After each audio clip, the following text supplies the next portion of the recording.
Audio book by বাণীধৃতি চ্যানেলে আপনাকে জানাই স্বাগত। আপনাদের আন্তরিকভাবে ধন্যবাদ জানাই আমাদের সাথে থাকার জন্য। আজ পড়ে শোনাব মানিক বন্দ্যোপাধ্যায়ের লেখা বিখ্যাত উপন্যাস পুতুল নাচের রীতিকথা। আমাদের একজন অনুরোধ করেছিল, তাই মানিক বন্দ্যোপাধ্যায়ের লেখা পুতুল নাচের রীতিকথা আজ থেকে শুরু করছি। আমার ভীষণ পছন্দের একটি উপন্যাস পুতুল নাচের রীতিকথা। আশা করছি আপনাদেরও ভালো লাগবে। কমেন্ট বক্সে অবশ্যই জানাবেন আরও কী কী গল্প শুনতে চান। আমরা চেষ্টা করব অডিও বুক আকারে সেই গল্পটি খুব তাড়াতাড়ি পরিবেশন করতে। শুরু করছি পুতুল নাচের রীতিকথার প্রথম পর্ব। খালের ধারে প্রকাণ্ড বটগাছের গুড়িতে ঠেস দিয়া হারু ঘোষ দাঁড়াইয়াছিল।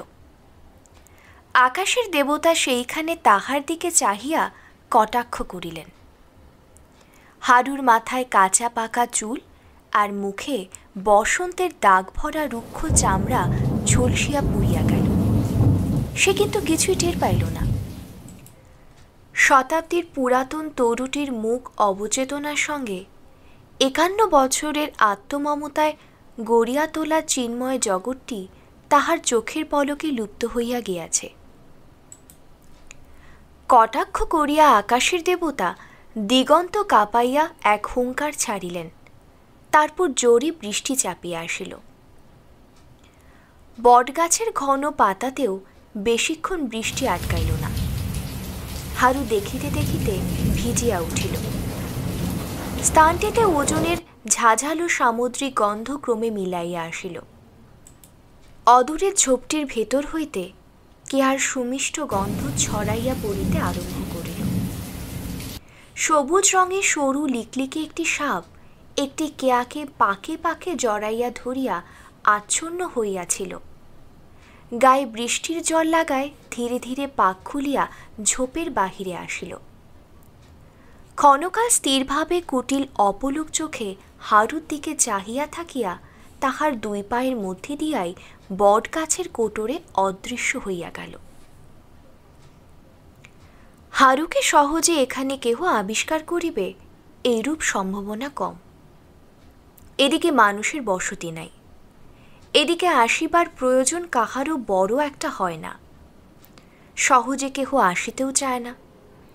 গ্রামের লোক ভয় করিতে ভালোবাসে। গ্রামের বাহিরে খালের ওপারের ঘন জঙ্গল ও গভীর নির্জনতাকে তাহারা ওই কাজে লাগাইয়াছে। ভূতপ্রেতের অস্তিত্ব হয়তো গ্রামবাসীরাই ভীরু কল্পনায়, কিন্তু স্থানটি যে সাপের রাজ্য তাহাতে আর সন্দেহ নাই। দিনের আলো বজায় থাকিতে থাকিতে বাজিতপুরের দু একটি সাহসী পথিক মাঠ ভাঙিয়া আসিয়া ঘাসের নিচে অদৃশ্য পায়ে পথরেখাটির সাহায্যে পথ সংক্ষেপ করে। বলিয়া কহিয়া কারো নৌকার খাল পার হইলেই গাউদিয়ার সড়ক। গ্রামে পৌঁছতে আর আধ মাইলে হাঁটিতে হয় না।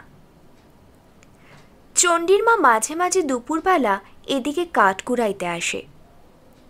যামিনী কবিরাজের চেলা সপ্তাহে একটি গুল্মলতা কুড়াইয়া লইয়া যায়। কার্তিক অগ্রহায়ণ মাসে ভিন গায়ের সাপুরে কখনো সাপ ধরিতে আসে। আর কেহ ভুলিয়াও এদিকে পা দেয় না। বৃষ্টি থামিতে বেলা কাবার হইয়া আসিল। আকাশের এক প্রান্তে ভীরু লজ্জার মতো একটু রঙের আভাস দেখা দিল। বটগাছের শাখায় পাখিরা উড়িয়া আসিয়া বসিল এবং কিছু দূর মাটির গায়ে গর্ত হইতে উয়ের দলকে নবোদ্যত পাখা মেলিয়া আকাশে উড়িয়া দেখিয়া হঠাৎ আবার সেই দিকে উড়িয়া গেল। হারুর স্থায়ী নিষ্পন্দতায় সাহস পাইয়া গাছের কাঠবিড়ালিটি একসময় নিচে নামিয়া আসিল।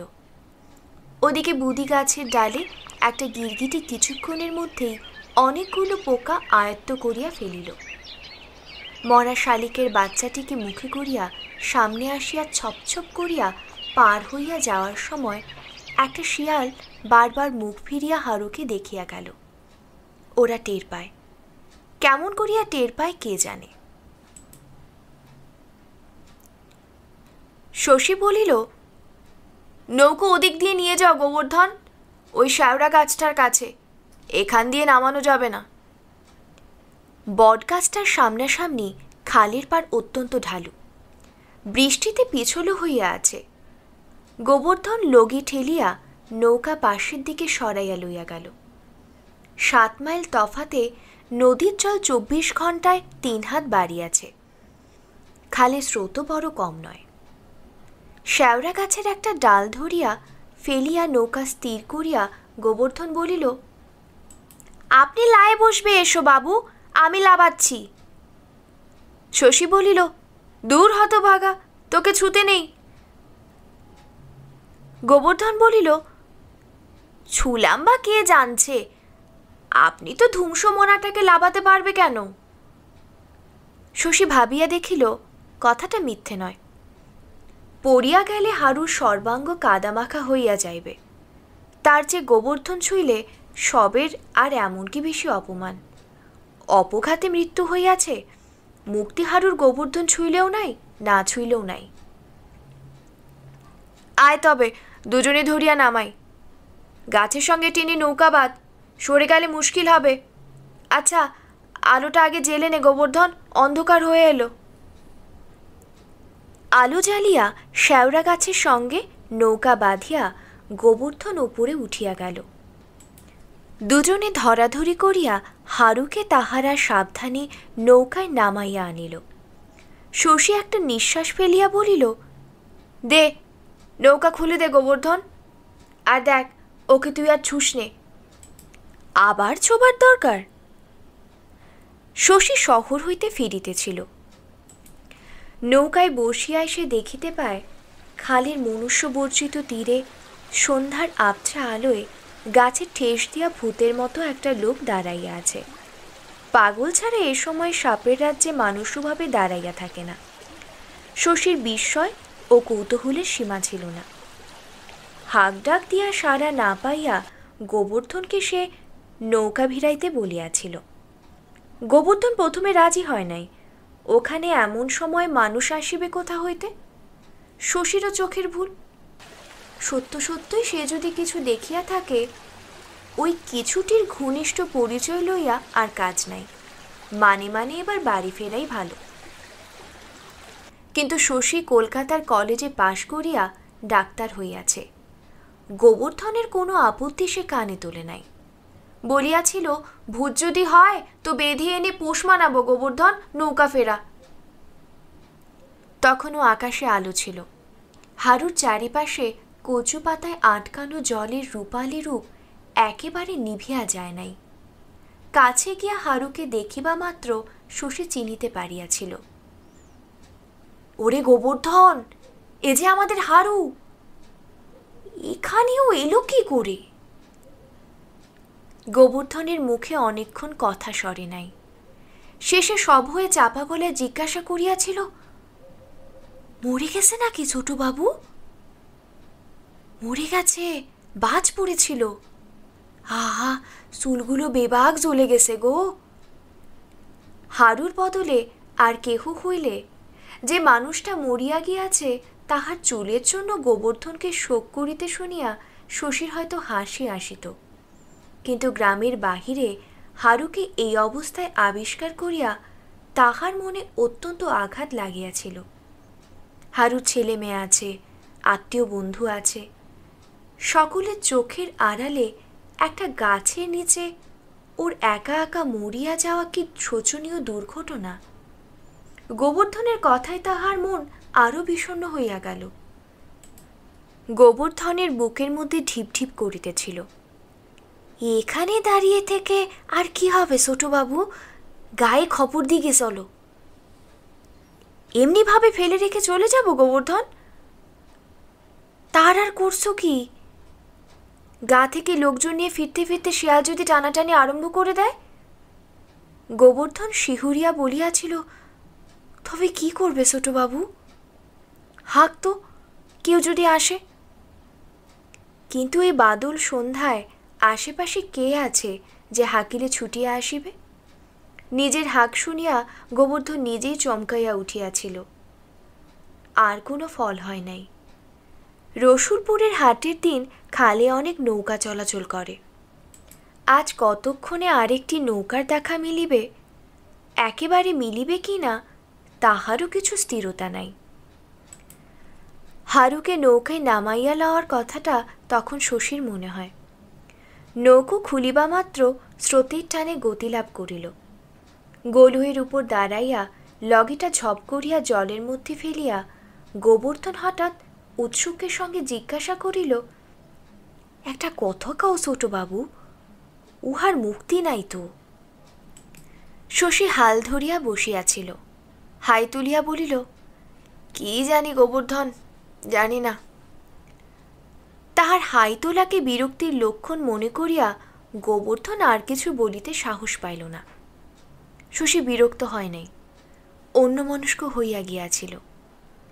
হারুর মরণের সংস্রব আকস্মাৎ আসিয়া পড়িয়া শশীর কম দুঃখ হয় নাই, কিন্তু তার চেয়েও গভীরভাবে নাড়া খাইয়াছিল জীবনের প্রতি তাহার মমতা। মৃত্যু এক একজনকে এক একভাবে বিচলিত করে। আত্মীয়পরের মৃত্যুতে যাহারা মরমানবের জন্য শোক করে, শশী তাহার মতো নয়। একজনকে মরিতে দেখিলে তাহার মনে পড়িয়া যায় না সকলেই একদিন মরিবে। চেনা অচেনা আপন পর যে যেখানে আছে প্রত্যেকে, এবং সে নিজেও। শ্মশানে শশীর শ্মশান বৈরাগ্য আসে না। জীবনটা তাহার কাছে অতি কাম্য, অতি উপভোগ্য বলিয়া মনে হয়। মনে হয় এমন একটা জীবনকে সে যেন এতকাল ঠিকভাবে ব্যবহার করে নাই।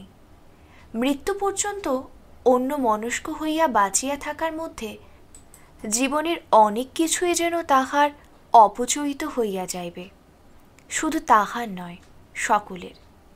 জীবনের এই ক্ষতি প্রতিকারহীন। মৃত্যুর সান্নিধ্যে এইভাবে এই দিক দিয়া শশীকে ব্যথিত করে। কিছু দূর সোজা গিয়া গাউদিয়ার প্রান্তভাগ ছুঁইয়া খাল পূর্বে দিক পরিবর্তন করিয়াছে। বাঁকের মুখে গ্রামের ঘাট। গাউদিয়া ছোট গ্রাম, ব্যবসা বাণিজ্যের ধার বিশেষ ধারে না। ঘাটও আর কিছুই নয়, কোদাল দিয়া কয়েকটি ধাপ কাটিয়া দেওয়া হইয়াছে মাত্র। ঘাটের উপরে একটি টিনের চালা আছে। পাটের সময় সেখানে পাট জমাইয়া বাজিতপুরে শশীর ভগ্নিপতি নন্দলালের গুদামে চালান দেওয়া হয়। ৩-৪ ক্ষেত চালান গেলেই গাউদিয়ার পাট চালানের পাট ওঠে। তারপর সারা বছর চালাটা পড়িয়া থাকে খালি। গরু ছাগল মানুষ যাহার খুশি ব্যবহার করে, কেহ বারণ করিতে আসে না। চালার সামনেই চণ্ডীর মার ছেলে চণ্ডী সারাদিন একটা কাঠের বাক্সের উপর কয়েক প্যাকেট লাল নীল কাগজে মোড়া বিড়ি ও রেখাবিতে ভেজা ন্যাকড়ায় ঢাকা খিলি পান সাজাইয়া বসিয়া থাকে। ঘাটে কয়েকটি ছোট বড় নৌকা বাঁধা ছিল, কিন্তু তাহার মধ্যে একটিতেও এখনো না আছে আলো, না আছে মানুষ। গোবর্ধনের মনে ভয় ছিল, তাহাকে নৌকায় পাহারায় রাখিয়া শশী হয়তো নিজেই গ্রামে চলিয়া যাইবে। ঘাটে নৌকা বাঁধিয়াই সে তাই বলিল, আমি তাহলে গায়ে খবর দিগে ছোটবাবু। শশী বলিল, যা, পা চালিয়ে যাস গোবর্ধন, আগে যাবি গোয়ালা পাড়ায়। নিতাই, সুবোধ, বংশী ওরা সবাই যেন ছুটে চলে আসে। বলিস আমি অন্ধকারে মরা আগলে বসে রইলাম। আলোটা তুই নিয়ে যা। যেতে যেতে ঘুটঘুটি অন্ধকার হবে, পিছল রাস্তা। আলো লইয়া গোবর্ধন চলিয়া গেল। এতক্ষণে সন্ধ্যা হইয়াছে। আকাশ খুঁজিলে হয়তো এখনো একটু ধূসর আভা চোখে পড়ে, কিন্তু অন্ধকার দ্রুত গাঢ় হইয়া আসিতেছে। শশী ভাবিল, আর 15-20 মিনিট দেরি করিয়া বটগাছটার কাছে পৌঁছিলে হেরুকে সে ঠাহুর করিতে পারিত না। খাল দিয়া যাতায়াত করিবার সময় ভূত ও সাপের রাজ্যটির দিকে সে বারবার চোখ তুলিয়া তাকায়, আজও তাকাইত। কিন্তু হারুকে তাহার মনে হইত গাছের গুড়িরই একটি অংশ। হয়তো মানুষের আকৃতির সঙ্গে গাছের অংশটির সাদৃশ্য লক্ষ্য করিয়া আর হারুর পরনের কাপড়ের শ্বেতাব রহস্যটুকুর মানে না বুঝিয়া তাহার একটু শিহরণ জাগিত মাত্র। হারু ওইখানেই পড়িয়া থাকিত। কতদিন পরে শিয়ালের দাঁত ও শকুনের চঞ্চুতে সাফ করা তাহার বড় হাড় কয়খানি মানুষ আবিষ্কার করিত কে জানে। পঞ্চুকে চণ্ডীর মা যেমনভাবে আবিষ্কার করিয়াছিল, সর্বাঙ্গে খাবলা খাবলা পচা মাংস, কোথাও হাড় বাহির হইয়া পড়িয়াছে, 2 হাতের মুঠার মধ্যে প্রকাণ্ড খড়ির সাপটা শুকাইয়া হইয়া আছে একেবারে দড়ি। স্রোতের বেগে নৌকা মৃদু মৃদু দুলিতেছিল। নৌকার গলুয়ের সে দোলন একটা জীবন্ত প্রাণীর অস্থিরতার মতো পৌঁছিতেছে। নড়িয়া চড়িয়া শশী একসময় সোজা হইয়া বসে। মনে একটা বিড়ি ধরাইবার ইচ্ছা জাগিতেছিল, কিন্তু সেটুকু উৎসাহ সে যেন পায় না। তাহার চোখের সামনে চারিদিকে ক্রমে গাঢ় অন্ধকার ঢাকিয়া যায়। তীরের গাছগুলি জমাট বাঁধা অন্ধকারের রূপ নেয়। জলের উপর জনহীন নৌকা কখানা হালকা ছায়ার মতো আলগোছে ভাসিতে থাকে। মাথার উপর দিয়া অদৃশ্য প্রায় কতগুলো পাখি শাঁ শাঁ করিয়া উড়িয়া যায়। চারিদিকে জোনাকি ঝিকমিক করিতে আরম্ভ করে। এত কাছেও হারুর মুখ ঝাপসা হইয়া যায়। তাহার মুখখানা ভালো করিয়া দেখিবার চেষ্টায় ব্যর্থ হইয়া সে যে মরিয়া গিয়াছে, এই সত্যটি শশী যেন আবার নতুন করিয়া অনুভব করে। ভাবে, মরিবার সময় হারু কি ভাবিতেছিল কে জানে। কোনো কল্পনা, কোনো অনুভূতির মাঝখানে তাহার হঠাৎ ছেদ পড়িয়াছিল। মেয়ের জন্য পাত্র দেখিতে হারু বাজিতপুরে গিয়াছিল এটা শশী জানিত। পথে সংক্ষেপ করিবার জন্য ওই বিপথে সে পাড়ি জমাইয়াছিল। পথ তাহার সংক্ষিপ্তই হইয়া গেল। ঘণ্টা 2 পরে গোটা 3 লণ্ঠন সঙ্গে করিয়া হারুর 7-8 জন স্বজাতি আসিয়া পড়িল। নিস্তব্ধ ঘাটটি মুহূর্তে হইয়া উঠিল মুখরিত। শশী সাগ্রহে জিজ্ঞাসা করিল, নিতাই এসেছে? নিতাই? নিতাই সাড়া দিল, আগে এই যে ছোটবাবু। নিতাইয়ের দায়িত্বজ্ঞান প্রসিদ্ধ। শশী অনেকটা ভরসা পাইল। হারুর বাড়িতে খবর দেওয়া হয়েছে নিতাই? হয়েছে ছোটবাবু। আলু উঁচু করিয়া ধরিয়া সকলে তাহারা ভিড় করিয়া হারুকে দেখিতে লাগিল। গোবর্ধনের কাছে ব্যাপারটা তাহারা আগাগোড়া শুনিয়াছিল। শশীর কাছে আবারও শুনিল।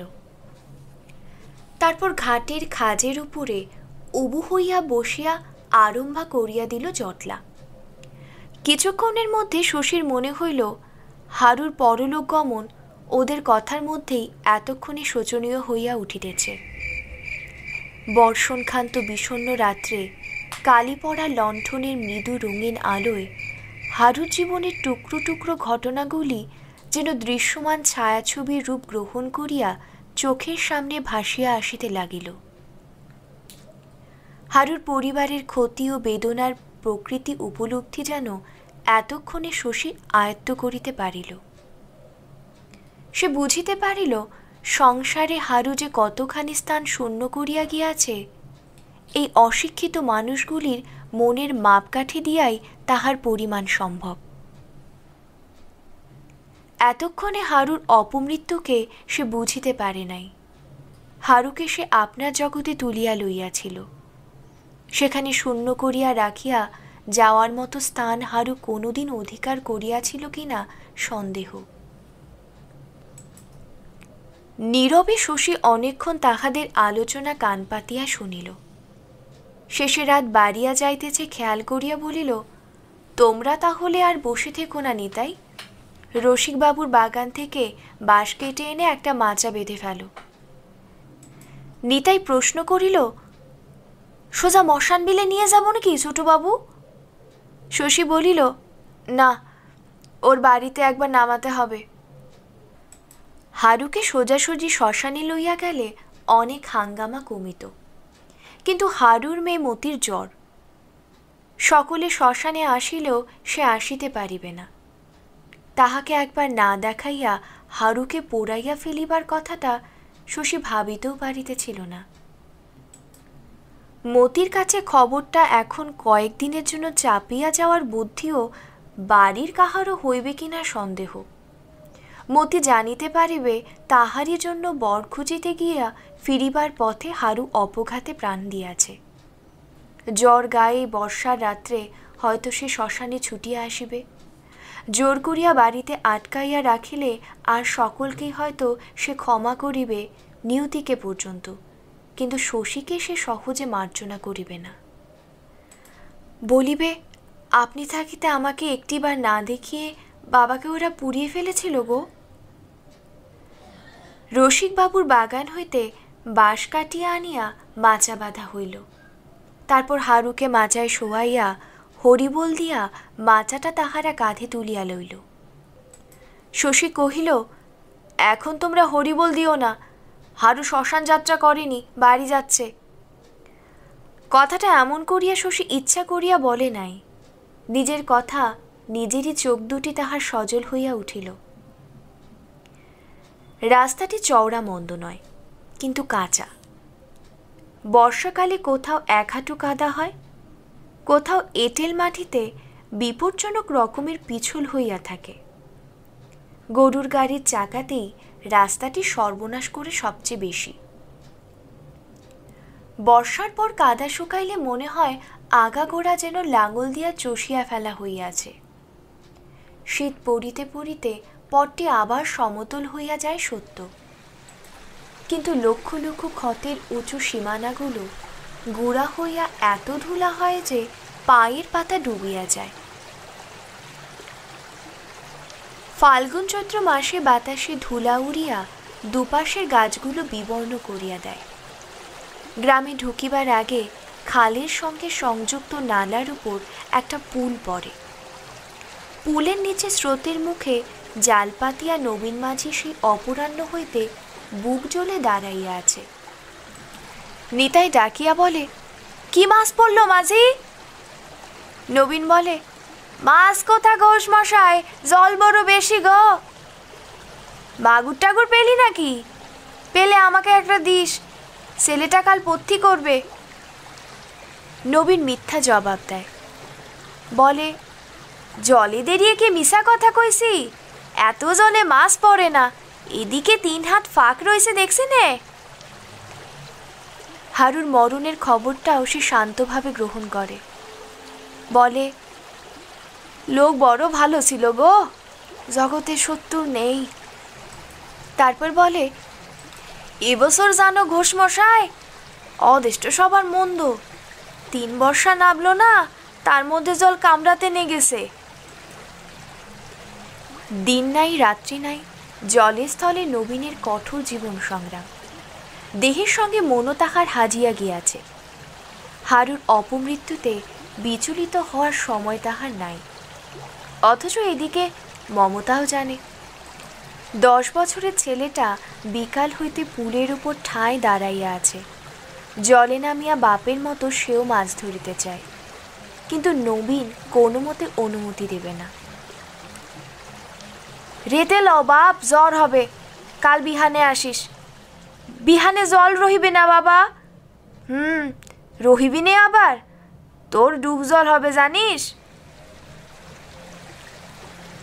পুল পার হইয়া কিছু দূর অবধি রাস্তার দুপাশে শুধু চষা ক্ষেত, তারপর গ্রাম আরম্ভ হইয়াছে। এদিকে বসতি কম। রাস্তার দক্ষিণে ঝোপঝাড়ের বেষ্টনীর মধ্যে পৃথক কয়েকটা ভাঙাচোরা ঘর। বৃষ্টিতে ঘরে বাহিরে ভিজিয়াছে। ওখানে 7 ঘর বাগদি বাস করে। গ্রামের ছেলে মেয়েদের মধ্যে ওরাই সবচেয়ে গরিব, সবচেয়ে ছোট লোক, সবচেয়ে চোর। দিনে ওরা যে গৃহস্থের চাল মেরামত করে, রাত্রে সুযোগ পাইলে তাহারই ভিটায় শীত দেয়। কেহ না কেহ ওদের মধ্যে 6 মাস 1 বছর জেলেই পড়িয়া আছে। ছাড়া পাইবার পর গ্রামে ফিরিয়া বলে, শ্বশুর ঘরতে ফিরলুম দাদা, বেশ ছিলাম গো। এইটুকু পার হয়ে গেলে বসতি ঘন হইয়া আসে। বাড়িঘরের উন্নত অবস্থা চোখে পড়ে। পথের 2 দিকেই দুটি একটি শাখা পথ পাড়ার দিকে বাহির হইয়া যাইতে আরম্ভ করিতে দেখা যায়। মাঝে মাঝে কলা বাগান, সুপারি বাগান ও ছোট ছোট বার্ষার ডাইনে বায়ে আবির্ভূত হয়। আমবাগানকে অন্ধকারে মনে হয় অরণ্য। কোনো কোনো বাড়ির সামনে কামিনী, গন্ধরাজ ও জবা ফুলের বাগান করিবার ক্ষীণ চেষ্টা চোখে পড়ে। ক্রমে দু একটা পাকা দালানের সাক্ষাৎ পাওয়া যায়। বাড়িগুলি আগাগোড়া দালান নয়, এক ভিটায় দুখানা ঘর হয়তো ইটের, বাকিগুলো সনে ছাওয়া চাচের বেড়ায় গ্রামীণে চিরন্ত নিজস্ব নীর। নির্জন স্তব্ধ পথে সববাহী তাহারাই জীবনে সারা দিয়া চলিয়াছে। শশীর বিষণ্ণতা ঘুচিবার নয়, আলো হাতে সকলের আগে আগে সে যাইতেছিল। নিতাই, সুদেব ওরা কথা কহিতেছিল সকলেই, কথা নাই কেবল শশীর মুখে। পথের ধারে কোনো বাড়িতে আলো জ্বলিতেছে দেখিলে তাহার ইচ্ছে হয় হাঁক দিয়া বাড়ির লোকের সাড়া নেয়। 1 মিনিট দাঁড়াইয়া অকারণ বাড়ির সকলের কুশল জিজ্ঞাসা করে। তাহার সাড়া পাইয়া কান্নার রোল তুলিবে না এমন একটি পরিবারের খবর না লইয়া হারুর বাড়ির দিকে চলিতে সে যেন জোর পাইতেছিল না। খানিক আগাইয়া বাজার। এখানে গ্রাম জমজমাট বাঁধিয়াছে, দোকানপাটের সংখ্যা কম নয়, কিন্তু বাদলের রাত্রি গভীর হওয়ার আগে সবগুলি দোকানই এখন বন্ধ হইয়া গিয়াছে। রাস্তার বাঁদিকে একটা ফাঁকা জায়গায় কতগুলো টিনের চালা। একদিন অন্তর এখানে বাজার বসে। কোথা হইতে এক সন্ন্যাসী আসিয়া একটি চালার নিচে আশ্রয় লইয়াছে। সম্মুখে তাহার ধুনির আগুন। আগুনে সন্ন্যাসী মোটা মোটা রুটি সেকিতেছিল। ওদিকের চালাটায় লোম ওঠা শীর্ণ কুকুরটা থাবার মুখ রাখিয়া তাহাই দেখিতেছে। শশী তাড়াতাড়ি আগাইয়া গেল। তার পা বারবার জল কাদা ভরা গর্তে গিয়া পড়িতেছিল। মনের গতির আজ সে ঠিক ঠিকানা পাইতেছিল না। শ্রীনাথ দাসের মুদিখানার পাশ দিয়া কায়েত পাড়ার পথটা বাহির হইয়া গিয়াছে। হারুর বাড়ি এই পথের শেষ সীমানায়। তারপর আর বাড়িঘর নাই। ক্রোশব্যাপী মাঠ নিঃসারী পড়িয়া আছে। পথের মোড়ে বকুল গাছটির গোড়া পাকা বাঁধানো। বিকেলের দিকে এখানে প্রত্যহ সরকারি আড্ডা বসে। আলোটা ওখানে নামাইয়া রাখিয়া শশী একটা বিড়ি ধরাইল। চাহিয়া দেখিল গাছের নিচে শুকনো ডাল ও কাঁচা পাকা পাতার উপরে ন্যাকড়া জড়ানো একটা পুতুল পড়িয়া আছে। পুতুলটা শশী চিনিতে পারিল। বৈশাখ মাসে বাজিতপুরের মেলায় শ্রীনাথের দোকানে বসিয়া 1 ঘণ্টা বিশ্রাম করার মূল্যস্বরূপ তাহার মেয়েকে পুতুলটা কিনিয়া দিয়াছিল। বিকালে বৃষ্টি থামিলে এখানে খেলিতে আসিয়া শ্রীনাথের মেয়ে পুতুলটা ফেলিয়া গিয়াছে। রাত্রে পুতুলের শোকে মেয়েটা কাঁদিবে। সকালে বকুলতলায় খুঁজিতে আসিয়া দেখিবে পুতুল নাই। পুতুল কে লইয়াছে মেয়েটা তাহা জানিতে পারিবে না। শশী কেবল অনুমান করিতে পারিবে যামিনী কবিরাজের বউ ভোর ভোর বকুলতলা ঝাড় দিতে আসিয়া দেখিতে পাইয়া তুলিয়া লইবে। যামিনী কবিরাজের বউ চোরও নয়, পাগলও নয়। মাটির পুতুলে সে লোভ করে না, কিন্তু প্রণাম করিয়া মুখ তুলিতেই সামনে এত বড় একটা পুতুল পড়িয়া থাকিতে দেখিলে একথা মনে হওয়ার মধ্যে বিস্ময়ের কি আছে যে এই কাজ দেবতার? এই তাহার ইঙ্গিত। পুতুলটিকে আরো খানিকটা গাছের গোড়ার দিকে ঠেলিয়া দিয়া আলোটা তুলিয়া লইয়া শশী আগাইয়া গেল। বলিল, সাবধানে পা ফেলে চল নিতাই, আস্তে পা ফেলে চল, ফেলে দিয়ে হারুকে কাদা মাখিও না যেন। কি রাস্তা! কায়েত পাড়ার সংকীর্ণ পথটির দুদিকে বাঁশ ছাড়ে মশা ভন ভন করিতেছিল। যামিনী কবিরাজের গোয়ালের পেছনটাতে 3 মাসের জমানো গোবর পচিয়া উঠিয়াছে। ডোবার মধ্যে সারা বছর ধরিয়া গজানো আগাছার জঙ্গল এখন বর্ষার টুবু টুবু জলের তলে হাঁপাইয়া হাঁপাইয়া বিষাক্ত হইয়া উঠিয়াছে। খানিক দূর আগাইয়া হারুর বউয়ের মরা কান্না তাহাদের কানে ভাসিয়া আসিল।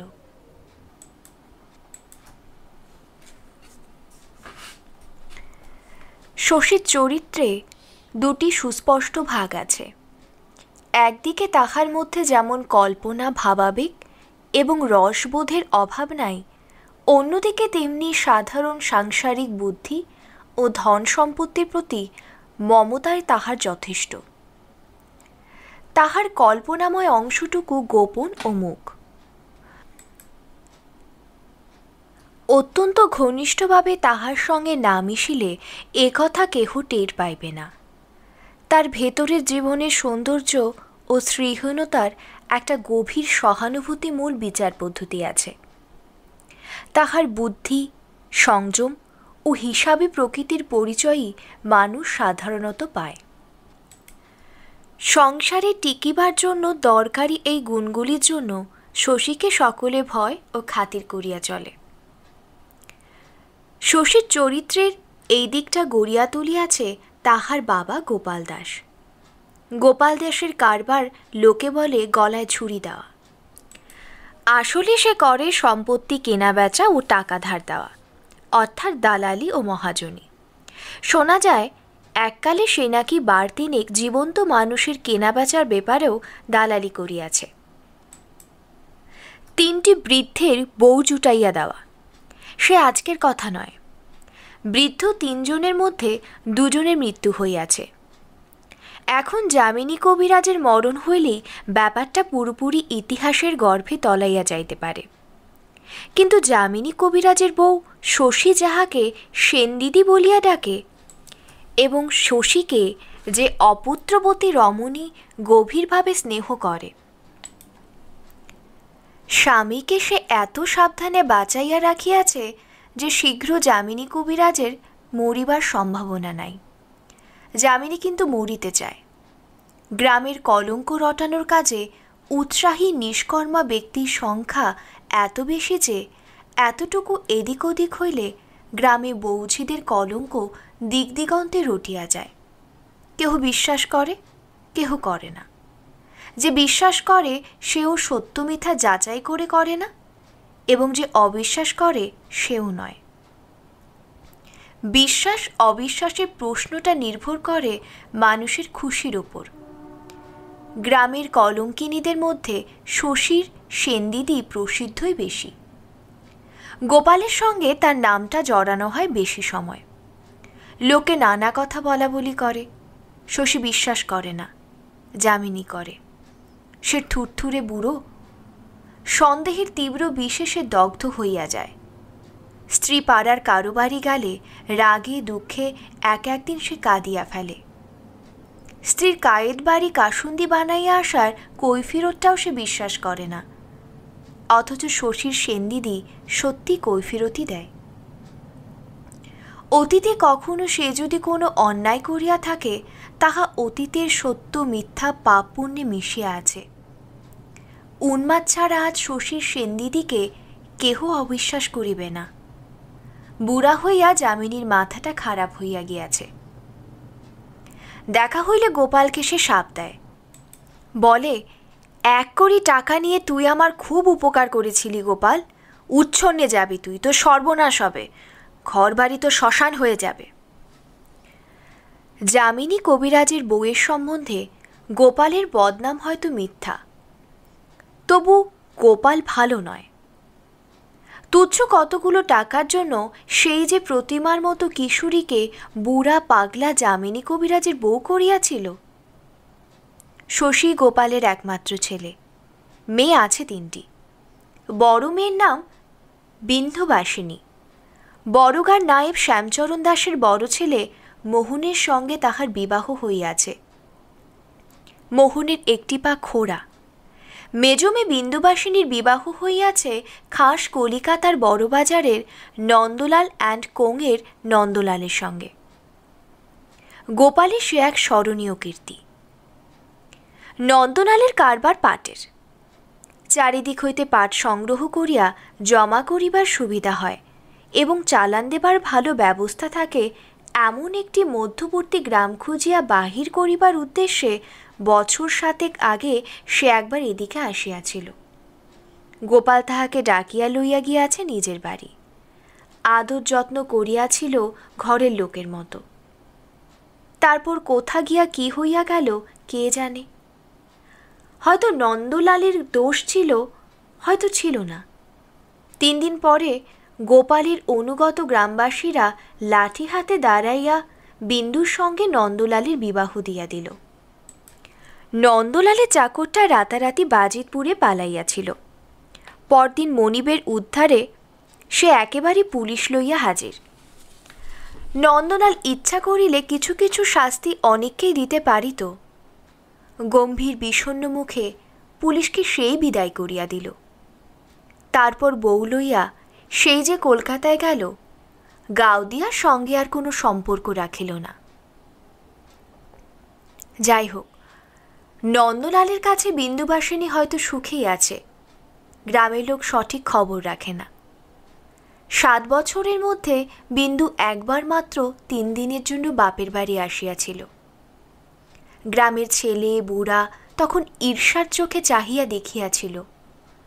অন্ধকারে অলঙ্কার বিন্দুর দেহে তিলধারণের স্থান নাই, একেবারে যেন বাইজি। তবু হয়তো বিন্দু সুখে নাই। নন্দর তো বয়স হইয়াছে, আর একটা স্ত্রী তো তাহার আছে, চরিত্র সম্ভবত তাহার ভালো নয়। গাউদিয়াবাসী যাহাদের বিবাহিত কন্যাগুলি সারি সারি দাঁড়াইয়া চোখের জলে ভাসে, তারা ভাবে হয়তো বিন্দু সুখে নাই, ভাবিয়া তাহারা তৃপ্তি পায়। কেহ মুখ ফুটিয়া মনের কথা বলিয়াও ফেলে। গোপাল শুনিতে পাইলে অস্ফুট স্বরে বলে, লক্ষ্মী ছাড়ার দল। এমনি বাপের শাসনে শশী মানুষ হইয়াছিল। কলকাতায় মেডিকেল কলেজে পড়িতে যাওয়ার সময় তাহার হৃদয় ছিল সংকীর্ণ, চিন্তাশক্তি ছিল ভোঁতা, রসবোধ ছিল স্থূল। গ্রাম্য গৃহস্থের স্বকেন্দ্রীয় সংকীর্ণ জীবনযাপনের মোটামুটি একটি ছবি ছিল ভবিষ্যৎ জীবন সম্বন্ধে তাহার কল্পনার সীমা। কলিকাতায় থাকিবার সময় তাহার অনুভূতির জগতে মার্জনা আনিয়া দেয় বই এবং বন্ধু। বন্ধুর নাম কুমুদ, বাড়ি বরিশালে, লম্বা কালো চেহারা, বেপরোয়া খ্যাপাটে স্বভাব। মাঝে মাঝে কবিতাও কুমুদ লিখিত। কলেজে সে প্রায়ই যাইত না। হোস্টেলে নিজের ঘরে বিছানায় চিত হইয়া শুইয়া যত রাজ্যের ইংরেজি বাংলা নোভেল পড়িত। কথকতার মতো হৃদয়গ্রাহী করিয়া ধর্ম, সমাজ, ঈশ্বর ও নারীর বিরুদ্ধে যাহা মনে আসিত বলিয়া যাইত, আর টাকা ধার করিত শশীর কাছে। শশী প্রথমে মেয়েদের মতোই কুমুদের প্রেমে পড়িয়া গিয়াছিল। ওকে টাকা ধার দিতে পারিলে সে যেন বর্তিয়া যাইত। কুমুদ প্রথমে তাহাকে বিশেষ আমল দিত না, কিন্তু অনেক দুঃখ, অপমান ও অভিমান চুপচাপ সহ্য করিয়া শশী তাহার অন্তরঙ্গতা অর্জন করিয়াছিল। সেটা তাহার অনুকরণ করার বয়স। এই একটিমাত্র বন্ধুর প্রভাবে শশী একেবারে বদলাইয়া গেল। যে দুর্গের মধ্যে গোপাল তাহার মনকে পুড়িয়া সিল করিয়া দিয়াছিল, কুমুদ তাহা একেবারে ভাঙিয়া ফেলিতে পারিল না বটে, কিন্তু অনেকগুলো জানালা দরজা কাটিয়া বাহিরের আলো বাতাস আনিয়া দিল। অন্ধকারের অন্তরাল হইতে মনকে তাহার বাহিরের উদারতায় বেড়াইতে যাইতে শিখাইয়া দিল। প্রথমটা শশী একটু উদ্ভ্রান্ত হইয়া গেল। মাথা ঘামাইয়া ঘামাইয়া জীবনকে ফেনাইয়া ফাঁপাইয়া মানুষ এমন বিরাট ব্যাপার করিয়া তুলিয়াছে, জানিবার এত বিষয়, উপভোগ করিবার এত উপায়, বিজ্ঞান ও কাব্য মিশিয়া এমন জটিল, এমন রসালো মানুষের জীবন। তারপর গ্রামে ডাক্তারি করিতে বসিয়া প্রথমে যেন সে হাঁপাইয়া উঠিল। জীবনটা কলিকাতার যেন বন্ধুর বিবাহের বাজনার মতো বাজিতেছিল। সহসা স্তব্ধ হইয়া গিয়াছে। এইসব অশিক্ষিত নরনারী, ডোবা, পুকুর, বন জঙ্গল, মাঠ, বাকি জীবনটা তাহাকে এখানেই কাটাতে হবে নাকি? ও ভগবান, একটা লাইব্রেরি পর্যন্ত এখানে নেই। ক্রমে ক্রমে শশীর মন শান্ত হইয়াছে। সে তো গ্রামেরই সন্তান। গ্রাম্য নরনারীর মধ্যে গ্রামের মাটি মাখিয়া, গ্রামের জলবায়ু শুষিয়া সে বড় হইয়াছে। হৃদয় ও মনের গড়ন আসলে তাহার গ্রাম্য। শহর তাহার মনে যে ছাপ দিয়াছিল তাহা মুছিবার নয়, কিন্তু সে শুধু ছাপ, দাগ নয়। শহরের অভ্যাস যতটা পারে বজায় রাখিয়া বাকিটা সে বিসর্জন করিতে পারিল। কুমুদ ও বইয়ের কল্যাণে পাওয়া বহু বৃহত্তর আশা আকাঙ্ক্ষাও ক্রমে ক্রমে সে চিন্তা ও কল্পনাতে পর্যবসিত করিয়া ফেলিতে লাগিল। এ সুদূর পল্লীতে হয়তো সে বসন্ত কখনো আসিবে না, যাহার কোকিল পিয়ানো, সুবাস এসেন্স, দক্ষিণা ফ্যানের বাতাস। তবু শশীর মনকে কে বাঁধিয়া রাখিবে? দীর্ঘ জীবন পড়িয়া আছে, পড়িয়া আছে বিপুলা পৃথিবী। আজ শশী কামিনী ঝোপের পাশে ক্যাম্পচেয়ারে বসিয়া বাঁশঝাড়ের পাতা কাঁপানো ডোবার গন্ধ ভরা ঝিরঝির বাতাসে উন্মাদ হোক। কলির উপর ফেলিয়া রাখা বইখানার দুটি মলাটের মধ্যে কাম্য জীবনটি তাহার আবদ্ধ হোক। একদিন কেয়ারি করা ফুলবাগানের মাঝখানে বসানো লাল টাইলে ছাওয়া বাংলোয় শশী খাঁচার মধ্যে কেনারি পাখির নাচ দেখিবে। দামি ব্লাউজে ঢাকা বুকখানা শশীর বুকের কাছে স্পন্দিত হইবে। আলো, গান, হাসি, আনন্দ, আভিজাত্য, কিসের অভাব তখন থাকিবে শশীর? কায়েত পাড়ার পথটি 3 ভাগ অতিক্রম করিয়া গেলে শশীর বাড়ি। হারুর বাড়ি পথের একেবারে শেষে। এই হারু ঘোষ, খালির ধারে বটগাছের তলে যে সেদিন অপরাহ্নে বজ্রাঘাতে মরিয়া গিয়াছে। মতির জ্বর কমে নাই। সন্ধ্যার সময় শশী তাহাকে দেখিতে গেল। সারাদিন শশীর সময় ছিল না। সন্ধ্যার সময় হারুর বাড়িতে প্রদীপ জ্বলে নাই। হারুর বউ মোক্ষদা হারুর ছেলে পরাণের বউ কুসুমের উপর ভারী খাপ্পা হইয়া উঠিয়াছিল। ব্যাপারটা বুঝিয়া দেখো। গৃহস্থ বাড়ি, সন্ধ্যা আসিয়াছে, বাড়িতে একটা বউ আছে, অথচ সন্ধ্যাদীপ জ্বলে নাই। গলায় দড়ি দিয়া বউটা মরিয়া যায় না কেন? কুসুম গিয়াছিল ঘাটে। ফিরিয়া আসিয়া জলের কলসি নামাইয়া ধীরে সুস্থে সে কাপড় ছাড়িল। তারপর জ্বালিতে গেল প্রদীপ। তাহার নির্লজ্জ ধীরতা মোক্ষদাকে একেবারে খেপাইয়া তুলিল। কুসুমের হাত হইতে প্রদীপটা ছিনাইয়া লইয়া রান্নাঘরে গিয়া উনানে পাটখড়ি ধরাইয়া সে প্রদীপ জ্বালিল। তারপর তাড়াতাড়ি পার হইয়া গিয়া শুকনো উঠানে সে কেমন করিয়া পড়িয়া গেল কে জানে। কুসুম হাসিয়া উঠিল সশব্দে। তারপর আঁচলটা কোমরে জড়াইয়া মোক্ষদাকে আর কোলে শূন্য তুলিয়া শোবার ঘরের সামনে দাওয়ায় নামাইয়া দিল। 23 বছরের বাঁজা মেয়ে, গায়ে তাহার জোর কম নয়। কিছুক্ষণ বাড়িতে আর কান পাতা যায় না। মোক্ষদা গলা ফাটাইয়া সাপিতে থাকে। ছেলে কোলে বুচি ব্যাপার জানিতে আসিলে ছেলেটা তাহার জুড়িয়া দেয় কান্না। ওদিকের ঘরে বুচির মুমূর্ষ পিসি বিছানায় উঠিয়া বসিয়া আত্মস্বরে বলিতে থাকে, কি হলো রে? ও বুসি, ওলো কুসুম, কি হলো রে? হে ভগবান, কেউ কি সাড়া দেবে? বড় ঘরের অন্ধকারে মতি শুইয়াছিল। সেও তাহার ক্ষীণ কণ্ঠ যতটা পারে উঁচুতে তুলিয়া ব্যাপার জানিতে চায়। অবিচলিত থাকে শুধু কুসুম। দাওয়ার নিচে খানিকক্ষণ চুপচাপ দাঁড়াইয়া সে মোক্ষদার গলা শোনে। তারপর রান্নাঘর হইতে একটি জ্বলন্ত কাঠ আনিয়া ঢুকিতে যায় শোবার ঘরে। আঘাতের বেদনা ভুলিয়া মোক্ষদা হাউমাউ করিয়া ওঠে। ও কি লো বউ, ও কি, ঘর দূরে আগুন দিবি নাকি? আগুন দেব কেন মা? পিল সূর্যের দীপটা জ্বালবো। উনুনের কাঠ এনে দীপ জ্বালবি? দেখ বুচি, দেখ মেলেচ্ছ হারামজাদি ঘরের মধ্যে চিতা জেলে দিতে চলল, চেয়ে দেখ। কুসুম চোখ পাকাইয়া বলে, গাল দিও না বলছি, এত করে দিও না। আম পাতা দেখছো না হাতে?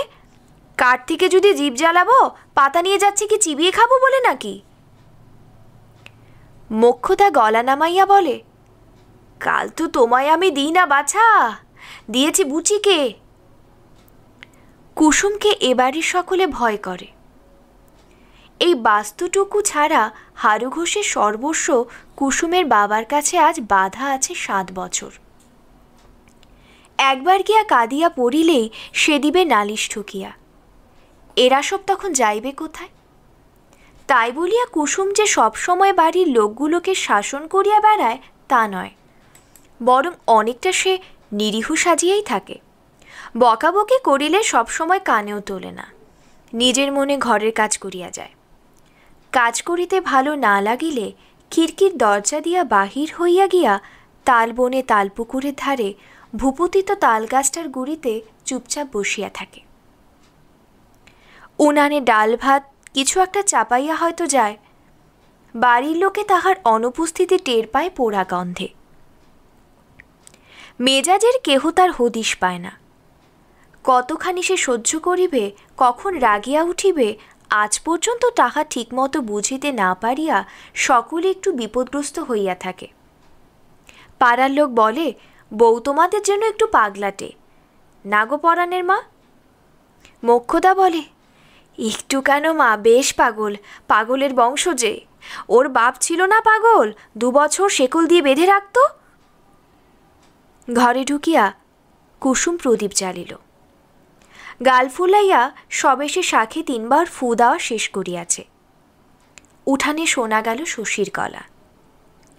বিছানার কাছে গিয়া কুসুম বলিল, সন্ধে হতে না হতে খোঁজ নিতে এসেছি মতি। মতি কোনো জবাব দিল না। কুসুম আবার বলিল, ও হলো মতি, শুনছিস? সন্ধিদীপ জ্বালতে না জ্বালতে দেখতে এসেছে দরদ কত। ভারী জলচকিটা অবলীলাক্রমে তুলিয়া লইয়া গিয়া সে দাওয়ায় পাতিয়া দিল। বলিল, জ্বর কমেছে, ঘুমোচ্ছে এখন। মোক্ষদা বলিল, মতি আবার ঘুমালো বউ? এই মাত্র সাড়া পেলাম যে। শশী বলিল, তোমার শাঁখের শব্দেও মতির ঘুম ভাঙল না পরাণের বউ? সে জলচকিতে বসিল। ঘরের ভেতরে এক নজর চাহিয়া বলিল, পরাণ বিকালে গিয়া বলে এলো জ্বর নাকি এবেলা খুব বেড়েছে। কুসুম বলিল, মিথ্যে বলেছে ছোটবাবু, একটুতে অস্থির তো, জ্বর কই। মোক্ষদা বলিল, কী সব বলছো তুমি আবল তাবল? যাও না বাছা রান্নাঘরে। কুসুম বিনা প্রতিবাদে রান্নাঘরে চলিয়া গেল। মুখে কৌতুকের হাসি নাই, গাম্ভীর্যও নাই। শশী বলিল, সকালে যে ওষুধ পাঠিয়েছিলাম খাওয়ানো হয়নি? মোক্ষদা বলিল, তা তো জানি না বাবা, দেখি শুধুই মেয়েকে। রান্নাঘর হইতে কুসুম বলিল, ওষুধ খাওয়ানো হয়েছে গো, হয়েছে, চেঁচামেচি করে মেয়েটার ঘুম ভাঙাচ্ছ কেন? ঘরের ভিতর হইতে ক্ষীণকণ্ঠে মতি বলিল, আমি ওষুধ খাইনি মা। মোক্ষদা চোখ পাকাইয়া রান্নাঘরের দিকে চাহিয়া বলিল, শুনলে বাবা, দিব্যি কেমন মিথ্যে কথাগুলো বলল বউ, শুনলে? শশী একটু হাসিল, কিছু বলিল না। কুসুমের এইরকম সরল মিথ্যা ভাষণ সে মাঝে মাঝে লক্ষ্য করিয়াছে। ধরা পড়িবে জানিয়া শুনিয়াই যেন এই মিথ্যা কথাগুলো বলে। এ যেন তাহার এক ধরনের পরিহাস। কালোকে সাদা বলিয়া আড়ালে সে হাসে।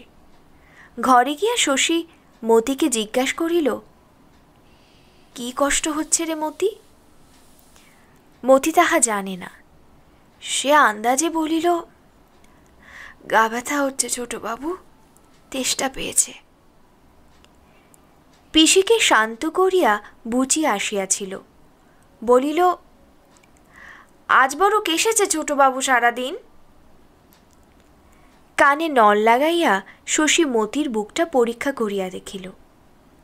এ পরীক্ষায় মতির বড় লজ্জা করে, বুকের মধ্যে ঢিপ ঢিপ করিতে থাকে।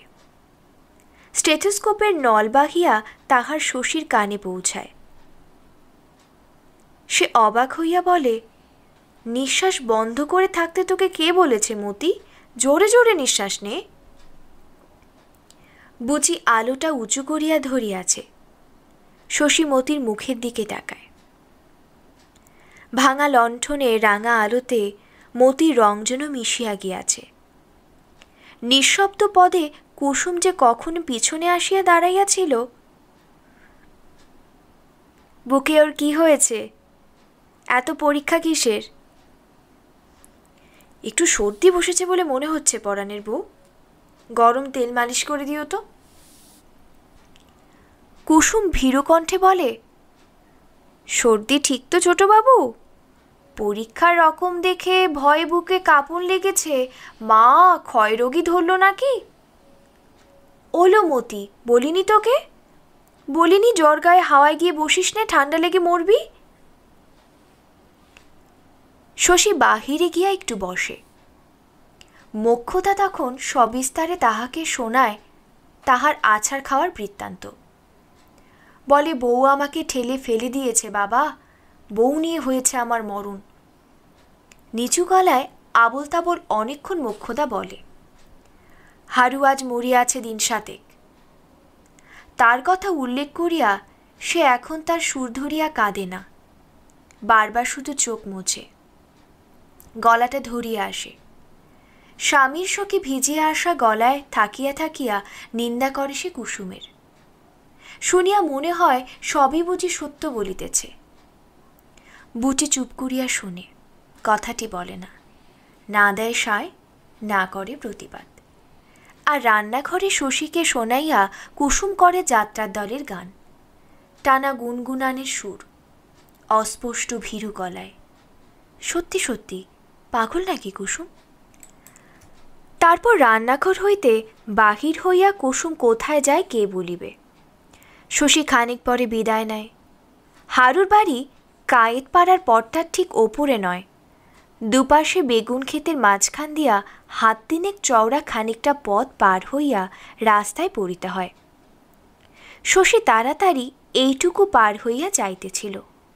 ডাইনে বেগুন ক্ষেতের বেড়ার ওপাশ হইতে কুসুম বলিল, ও ছোটবাবু, শুনুন। শশী অবাক হইয়া বলিল, তুমি এখানে কি করছো বউ? সাপে কামড়াবে যে।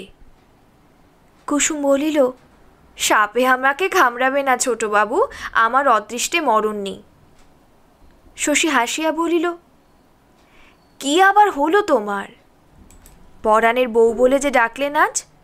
পরাণের বউ বললে আমার গোসা হয় ছোটবাবু। পিসি বলতো বুচির ছোট পিসি। ও বছর যে সজ্ঞে গেল, অমনি গাল তাকে একদিন দিলাম। আমাকেও না হয় দাও 2 গাল। তাই বললাম। হ্যাঁ ছোটবাবু, তাই বললাম। পূজ্য মানুষ আপনি, আপনাকে পুজো করে আমাদের পুণ্যি হয়। গড়গড় করিয়া মুখস্থ বুলির মতো এক রাস তোষামোদের কথা কুসুম বলিয়া যায়। শুনিতে মন্দ লাগে না শশীর। কত বছর আজ সে কুসুমের এমনি পাগলামি দেখিতেছে। ওর ওইসব খাপছাড়া কথার ব্যবহারে একটা যেন মিষ্টি ছন্দ আছে। বাড়ি যাও বউ, ভাত পোড়া লাগবে। কাল আসবেন ছোটবাবু মতিকে দেখতে? আসব। কেমন থাকি সকালে একবার খবর পাঠিও, কেমন? রোজ একবার এলেই হয়। জ্বরে ভুগছে মেয়েটা, দেখা তো উচিত, তাই না? কদিন আসেননি বলে বাড়ির সবাই কত কথা বলল ছোটবাবু। বললে শশী আমাদের মস্ত ডাক্তার হয়েছে না, না ডাকলে আর আসা যায় না। মতি কি বললে জানেন? ছোটবাবুর অহংকার হয়েছে। শশী আগাইয়া যায়, বলে, আমার কাজ আছে বউ, কাল এসে তোমাদের মিছে কথা শুনব। মিছে কথা নয়, সত্যি মিছে নয় ছোটবাবু।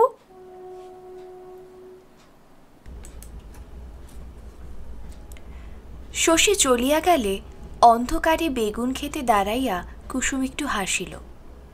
সামনে গাছের মাথার কাছে একটু আলো হইয়াছে।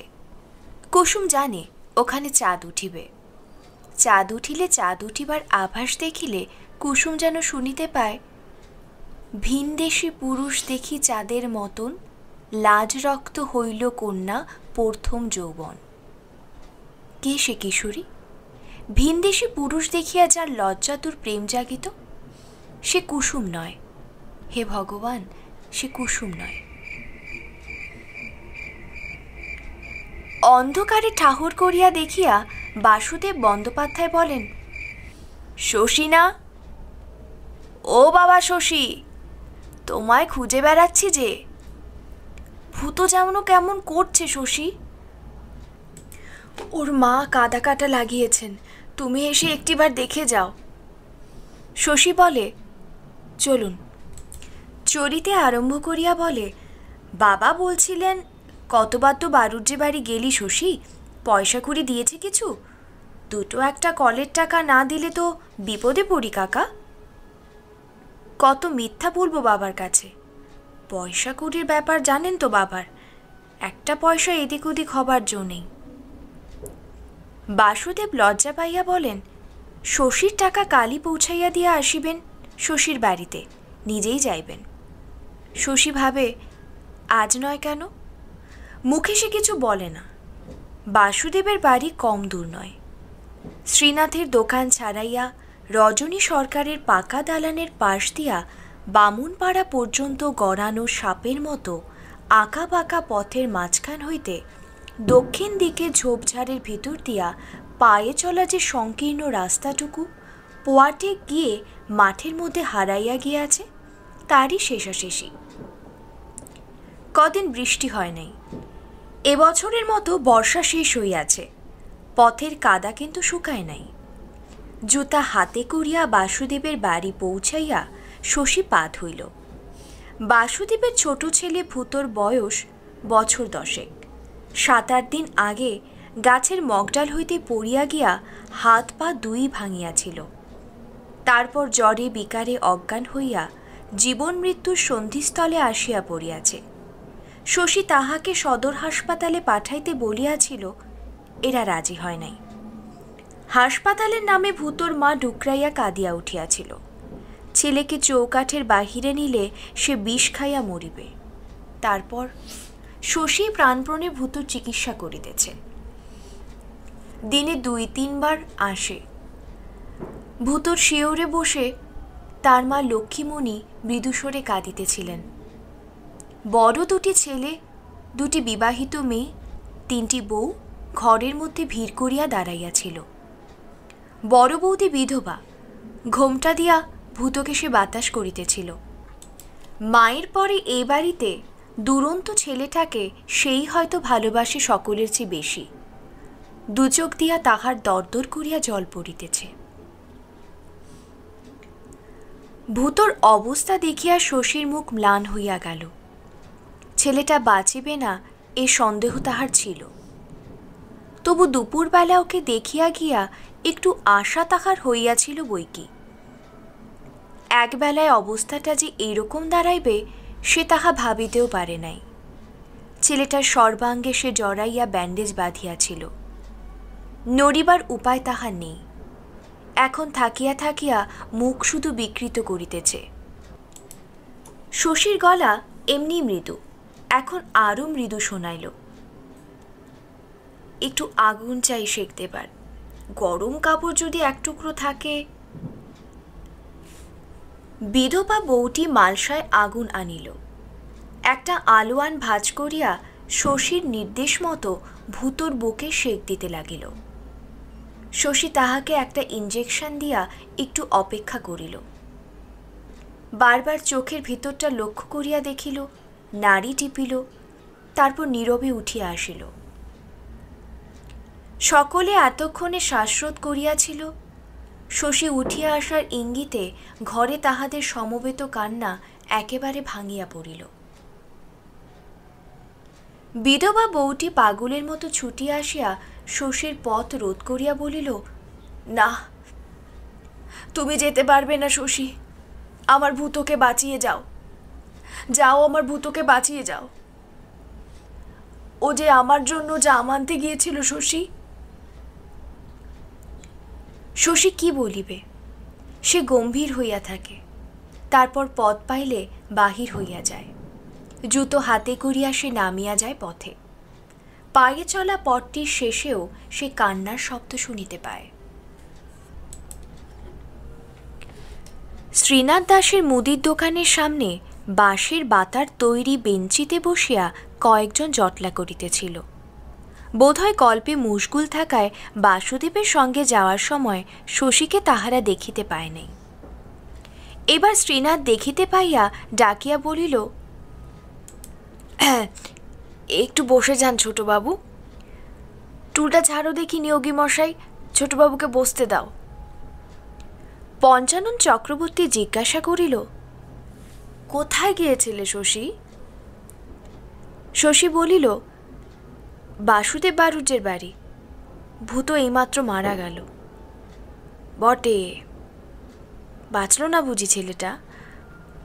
তবে তোমাকে বলি শোনো শশী, ভূত যেদিন পড়ল আছাড় খেয়ে, দিনটা ছিল বৃহস্পতিবার। খবর পেয়ে মনে কেমন একটা খটকা বাঁধল। বাড়ি গিয়ে দেখলাম পাজি, যা ভেবেছিলাম। ছেলেটাও পড়েছে, বারবেলাও খতম। লোকে বলে বারবেলা, বারবেলা কি সবটাই সর্বনেশে বাপু? বিপদ যত ওই খতম হবার বেলা। বারবেলা যখন ছাড়ছে, পায়ে কাঁটাটি ফুটলে দুনিয়া উঠে অক্কা পাইয়া যাবে। নবীন জেলের বড় ছেলেটাকে সেবার কুমিরে নিল, সেদিনও বৃহস্পতিবার। সেবারও ছেলেটা খালে নামলো, বারবেলা অমনি ছেড়ে গেল। গাও দিয়ার খালে নইলে কুমির আসে? খালির কুমির শুধু নয়, ভূতের কথাও আসিয়া পড়িল। তারপর বাজারে সন্ন্যাসী, বাজার দর, একাল সেকালের পার্থক্য, নারী হরণ, পূর্ণ তালুকদারের মেয়ের কলঙ্ক, বিদেশবাসী গায়ের বড় চাকুরে সুজন দাস, এইসব আলোচনা। শশীকে এত উঁচুতে উঠিয়া গিয়াছে যে এইসব গ্রাম্য প্রসঙ্গ তাহার মন বসিল না। শান্ত অবহেলার সঙ্গে নীরবে শুনিয়া গেল। তা তো নয়, শুধু আধখানা মন দিয়া সে ভাবিতেছিল, এতগুলো মানুষের মনে কি আশ্চর্য মিল। কারো স্বাতন্ত্র্য নেই, মৌলিকতা নাই, মনের তারগুলো এক সুরে বাঁধা। সুখ দুঃখ এক, রসনাভূতি এক, ভয় ও কুসংস্কার এক, হীনতা এবং উদারতার হিসাব কেউ কারো চেয়ে এতটুকু ছোট ও বড় নয়।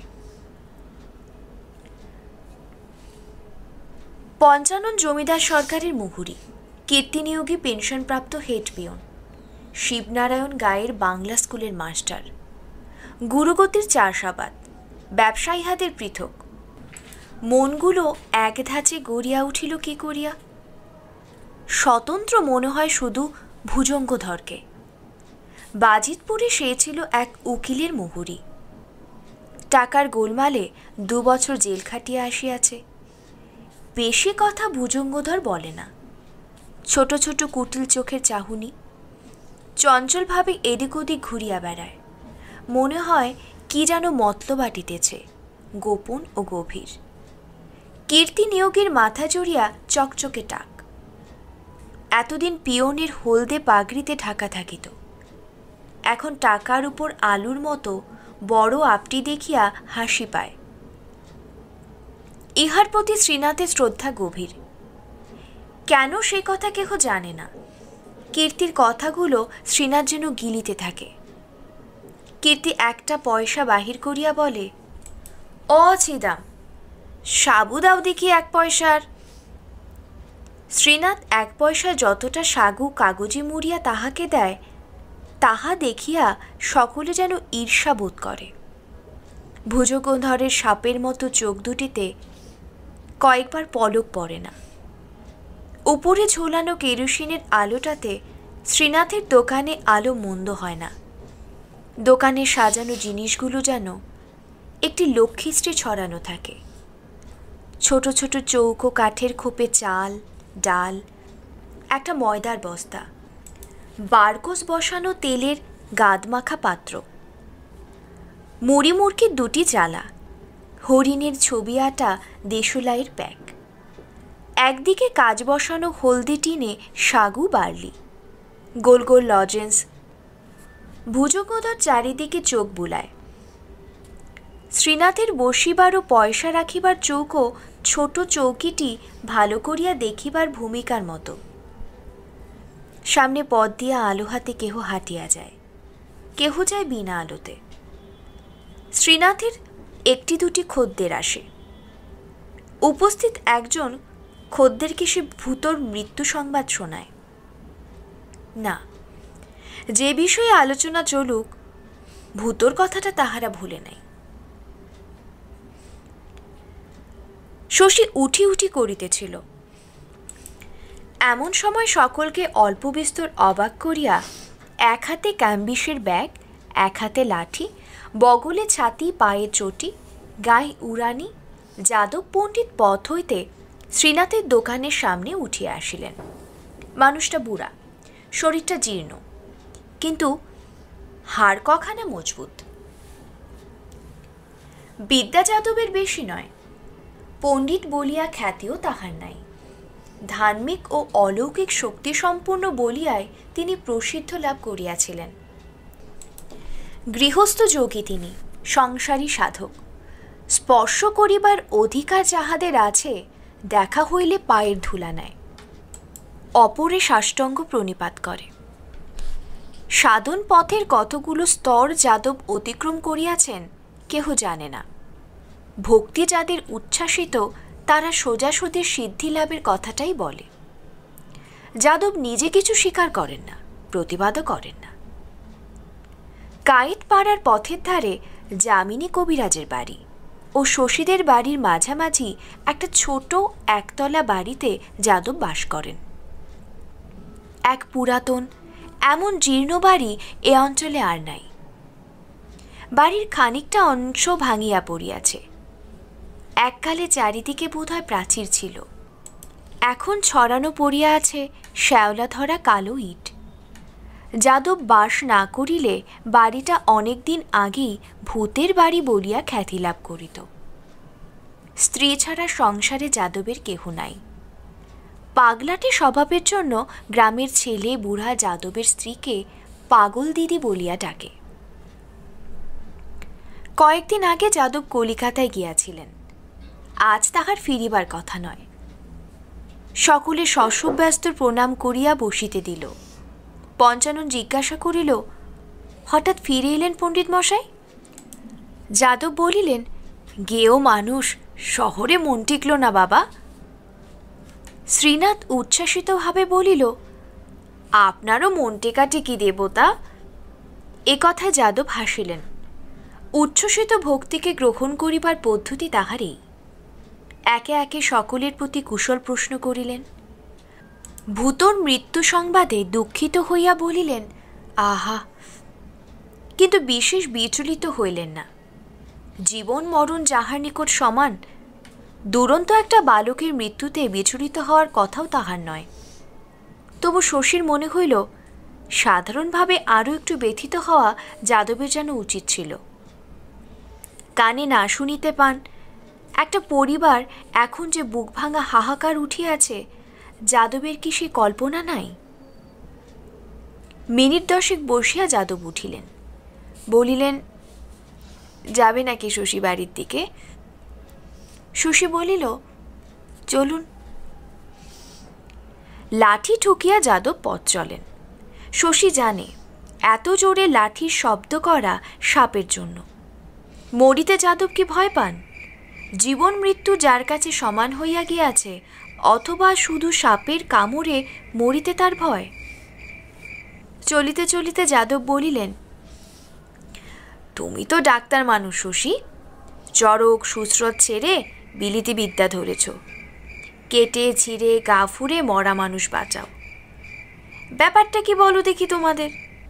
সত্যি সত্যি কিছু আছে নাকি তোমাদের চিকিৎসা শাস্ত্রে? শশী বলিল, আগে আছে বই কি পণ্ডিত মশাই, কারো একার খেয়ালে তো ডাক্তারি শাস্ত্র হয়নি। হাজার হাজার বৈজ্ঞানিক সারা জীবন পরীক্ষা করে সব আবিষ্কার করেছেন, নইলে জগৎ শুদ্ধ লোক। যাদব বলিলেন, সূর্য বিজ্ঞান না জানা সব বৈজ্ঞানিক তো। আদি জ্ঞান যার নেই, পরবর্তী জ্ঞান সে পাবে কোথায় শশী? যেমন তোমরা সব একালের ডাক্তার, তেমনি সব কবিরাজ, দৃষ্টিহীন অন্ধ সব। গাছের পাতার রস নিংড়ে ওষুধ করলে গাছের পাতায় ওষুধের গুণ এলো কোথা থেকে? সূর্যবিজ্ঞান যে জানে সে শিকড় পাতা খোঁজে না শশী, একখানা আছড়ি কাচের জোরে সূর্যরশ্মিকে তেজস্ক্রিয় ঔষধে পরিণত করে রোগীর দেহে নিক্ষেপ করে, মুহূর্তে নিরাময়। মোটা মোটা বই পড়ে ছুরি কাটা চালালে শিখে কিছু হয়? মনে মনে শশী রাগে। গ্রাম্য মনের অপরিত্যাজ্য সংস্কারের সেও যাদবকে ভক্তি কম করে না, তাই সায় না দিলেও তর্ক সে করিতে পারে না। বাড়ির সামনে আসিয়া যাদব বলিল, কলকাতা থেকে আঙুর এনেছি, দুটো খেয়ে যাও শশী। মুখে বিরুদ্ধ সমালোচনা করিলেও শশীকে যাদব কি স্নেহ করেন, স্নেহ ও বিদ্বেষ যার কাছে সমান, শশী বলিতে পারে না আঙুর খাওয়ার শখ তাহার নাই। যাদবের সঙ্গে ভেতরে যায়। ডাইনে বাড়ির ভাঙা অংশের স্তূপ, তার পেছনে সাহাদের 10 বছরের পরিত্যক্ত ভিটা। ভারী কাষ্ঠের জীর্ণ কপাটে যাদব লাঠি ঠোকেন। ভেতর হইতে সাড়া লইয়া পাগল দিদি দরজা খুলিয়া বলেন, আজ ফিরলে কেন গো? শশী এছো নাকি সাথে? এসো, ভেতরে এসো। মুখে একটাও দাঁত নেই, তোবড়ানো গাল, পাকা চুল। পাগল দিদিকে যাদবের চেয়েও বুড়ো দেখায়। পিঠটাও পাগল দিদির একটু বাকিয়া গিয়াছে। তবু শীর্ণ জরাগ্রস্ত দেহে ক্ষীণ প্রাণটুকু লইয়া পাগল দিদি ফোকলা মুখে অনবরত হাসেন। এই ভাঙা বাড়ি, ডোবা জঙ্গল ভরা এই গাউদিয়া গ্রাম, এখানে তাহার বার্ধক্য পীড়িত জীবন, সব যেন কৌতুকময়। ঘনানো মৃত্যুর স্বাদে পাগল দিদি কৌতুকময়। শশী বসিলে চিবুক ধরিয়া বলেন, বড় কর্তা বাড়ি ছিল না জানতে না বুঝি ছোট কর্তা? এলে না কেন গো?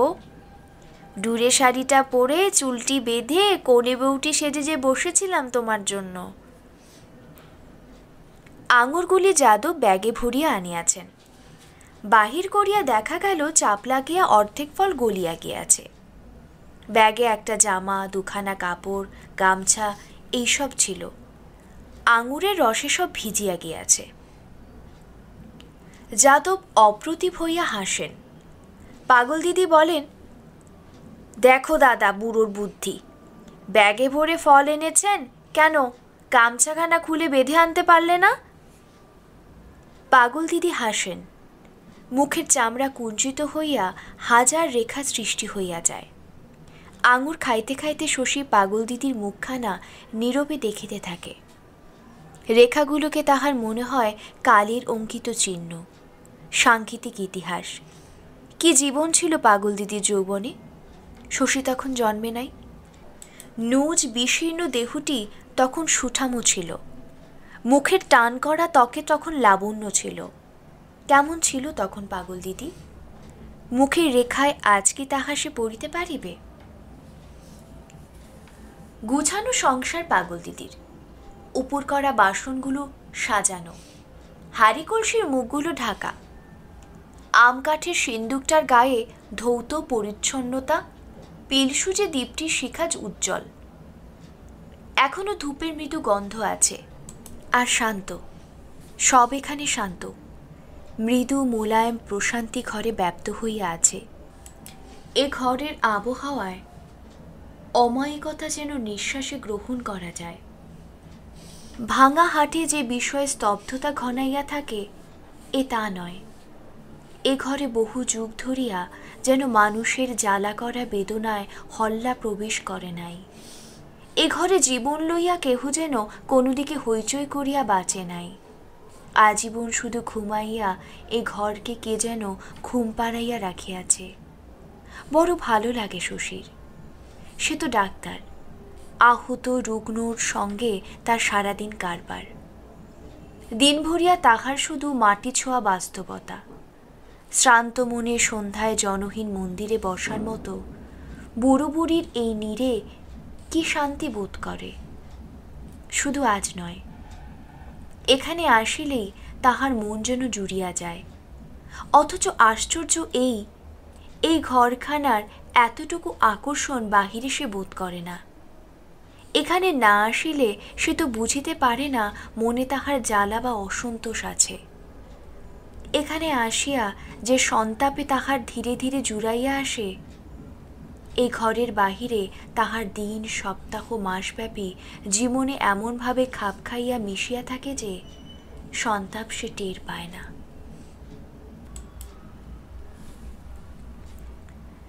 মতির জন্য পাত্র দেখিতে গিয়া খালের ধারে বটগাছের তলে হারু ঘোষ অপঘাতে প্রাণ দিয়াছিল। গ্রামে কি মতির জন্য পাত্র মিলিত না? হারুর ছিল উচ্চ আশা। ছেলেবেলা হারু স্কুলে পড়িয়াছিল, বড় হইয়া হারু বড়লোক হইয়াছিল। তারপর গরিব হইয়া পড়িলেও মনটা হারুর বিশেষ বদলায় নাই। গাঁওদিয়ার গোপ সমাজ পরিহাস করিয়া তাহাকে বলিত ভদ্রলোক, বিশেষ করিয়া বলিত নিতাই। নিতাইয়ের অবস্থা ভালো, চালচলনও তাহার অনেকটা ভদ্রলোকের মতো। তবু হারু তো তাহাকে খাতির করিত না। নিতাইয়ের এক ভাগ্নে আছে, তার নাম সুদেব। সুদেবের ঘর বাড়ি জমি জমা আছে, পেটে ইংরেজি বাংলা বিদ্যাও কিছু আছে। বয়সটা কেবল একটু বেশি, প্রায় ৩৬। সুদেবের সঙ্গে মতির বিবাহ দেবার কত চেষ্টাই যে নিতাই করিয়াছিল বলিবার নয়। হারু রাজি হয় নাই। বাজেটপুরে মেট্রিকুলেশন পাস পাত্রটি দেখিতে গিয়া তাই না অকালে হারু স্বর্গে গেল? হারু নাই। হারুর ছেলে পরাণ বাপের মতো চালাকও নয়, গোয়ারও নয়। গাঁওদিয়ার গোপ সমাজ মতির বিবাহের জন্য আবার একটু ব্যস্ত হইয়া পড়িয়াছে। পরাণকে তাহারা অনেক কথা বুঝায়, বলে গায়ের মেয়ে গায়ে থাকাই তো ঠিক, জানাশোনা ঘরে দিলে মেয়ে সুখে থাকবে। দুধ বেচা গোপের ঘরও তো বোনকে দিবার কথা তাহারা বলিতেছে না। সুদীপের ঘর তো বনিদি ঘরের মতো, কেন দমনা হচ্ছিস বলতো পরাণ? বাজিতপুরের ছেলেটা তো ফসকে গেছে। সুদীপের সঙ্গে মতির বিবাহ, রসালো ফলের মতো অমন কোমল রং মতির, প্রতিমার মতো অমন নিখুঁত মুখ। প্রস্তাবটা পরাণের পছন্দ হয় না, কিন্তু এত লোকের কাছে স্পষ্ট না বলিবার মতো মনের জোরও তাহার নাই। নিমরাজি হইয়া সে বলিয়াছে, বাড়িতে আর শশীর মত থাকিলে সে আপত্তি করিবে না।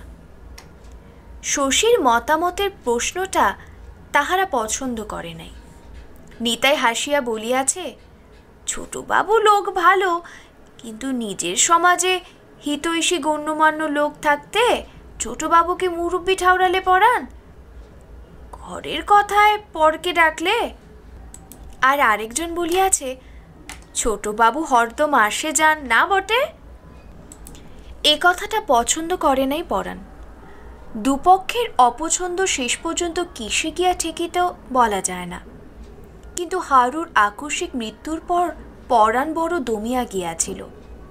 কলহ না করিয়া বাড়িতে অসুখে ছুতা দিয়া সে উঠিয়া আসিয়াছে। মতির জ্বর কিন্তু কমিয়া গিয়াছে। বর্ষার গোড়ার দিকে তাহাকে ম্যালেরিয়ায় ধরিয়াছিল, কয়েকদিন ভালো থাকিয়াছে, আবার কাঁপিতে কাঁপিতে পড়িয়াছে জ্বরে। শশীর দামি কুইনাইন জ্বরটা একেবারে ঠেকাইতে পারে নাই। এবার গা ফুরিয়া কয়েকবার তাহাকে ওষুধ দিয়া শশী আশ্বাস দিয়াছে আর জ্বর হইবে না। জ্বরে ভুগিয়া মতির বিশেষ ক্ষতি হইয়াছে মনে হয় না। ম্যালেরিয়া ধরিবার আগে হঠাৎ সে মোটা হইতে আরম্ভ করিয়াছিল, মাঝে মাঝে জ্বরে পড়িয়া এটা বন্ধ হইয়া গিয়াছে। মতির সুন্দর গরমটি চর্বিতে ঢাকিয়া গেলে বড় আফসোসের কথা হইত। এখনো প্রতি সপ্তাহে মতিকে শশী একটা করিয়া ইঞ্জেকশন দেয়। সকালে বাড়িতে যে কজন রোগী আসে তাদের ব্যবস্থা করিয়া কালো ব্যাগটি হাতে করিয়া সে যখন হারু ঘোষের বাড়ি যায়, হয়তো তখন বেলা হইয়াছে, সমস্ত উঠান ভরিয়া গিয়াছে রোদে।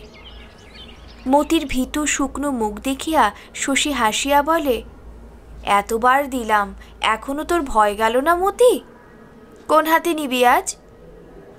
স্পিরিট দিয়া ঘষিলে মতির বাহুতে ময়লা ওঠে।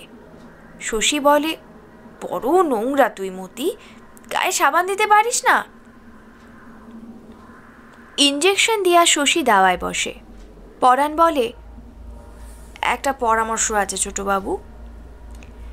বিষয়টা মতির বিবাহ সংক্রান্ত শুনিয়া জাকিয়া বসিয়া একটা বিড়ি ধরায়।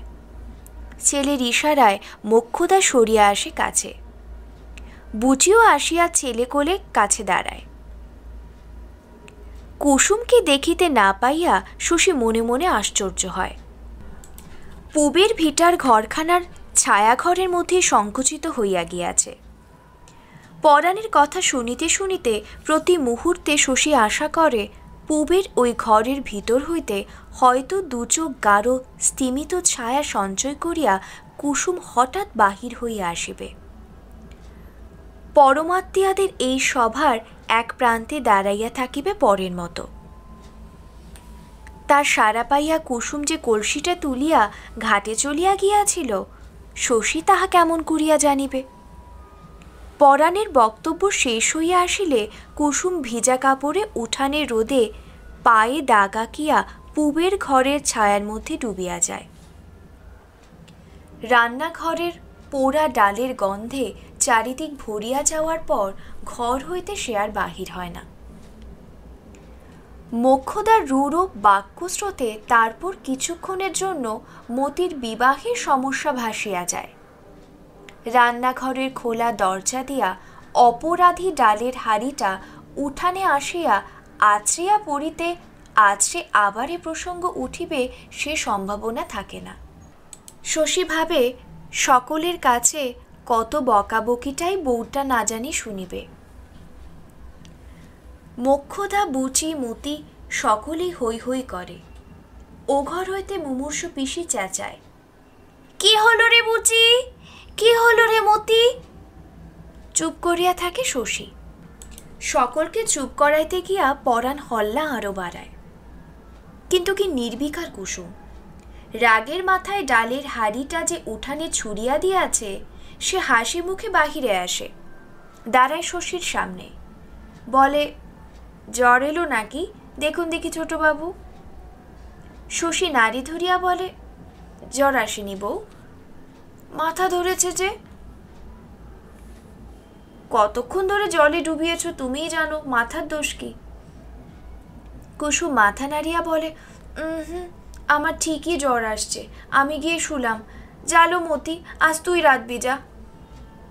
কুসুম ঘরে গিয়া শুইয়া পড়ে। কিন্তু শুইয়া কেন থাকিতে পারিবে চঞ্চলা নারী? খানিক পরে উঠিয়া আসিয়া না বলিতেই পরাণকে এক ছিলিং তামাক দিয়া সে অদূরে বসিয়া পড়ে। সুদেবের সঙ্গে মতির বিবাহে শশীর মত নাই শুনিয়া বলে, কেন গো ছোট বাবু, সুদেব পাত্তর কি এমন মন্দ? পুরুষ মানুষের আবার বয়স, সতীন কাটা তো নেই, ঘরে পয়সা আছে লোকটার, মেয়ে সুখে থাকবে। শশী বলে, হারু কাকার অমত ছিল সেটা তো ভাবতে হবে বউ। কুসুম বলে, তিনি সজ্ঞে গেছেন। আর কিছু কুসুম বলে না। শশী তাহাকে বুঝাইবার চেষ্টা করে সুদেব লোক ভালো না, মতির সঙ্গে সুদেবকে মানায় না। কুসুম বোঝে কিনা কে জানে। মোক্ষদার খর দৃষ্টিপাতে মাথার ঘোমটা আরেকটু টানিয়া দিয়া নিশ্চল প্রতিবার মতো বসিয়া থাকে। শশী বাড়ি যাওয়ার জন্য উঠিলে সে আবার মুখ খুলে বলে, পিসিকে একবার দেখে যান ছোটবাবু, বুড়ি কাঁদতে নেগেছে। শশী একটু লজ্জা পায়। মরণাপন্ন পিসিকে দেখিয়া যাওয়ার কথা প্রায়ই তাহার মনে থাকে না। পিসির মরণ এতদূর সুনিশ্চিত যে তার সম্বন্ধে করিবার আর কিছুই নাই। তাই কি শশী ভুলিয়া যায় আজও পিসি বাঁচিয়া আছে? বড় বাঁচিবার স্বাদ পিসির। পিসি মরিলে যে কাঠ দিয়া তাহাকে পোড়ানো হইবে, তাহার ঘরেরই অর্ধেকটা জুড়িয়া সেগুলো সাজাইয়া রাখা হইয়াছে।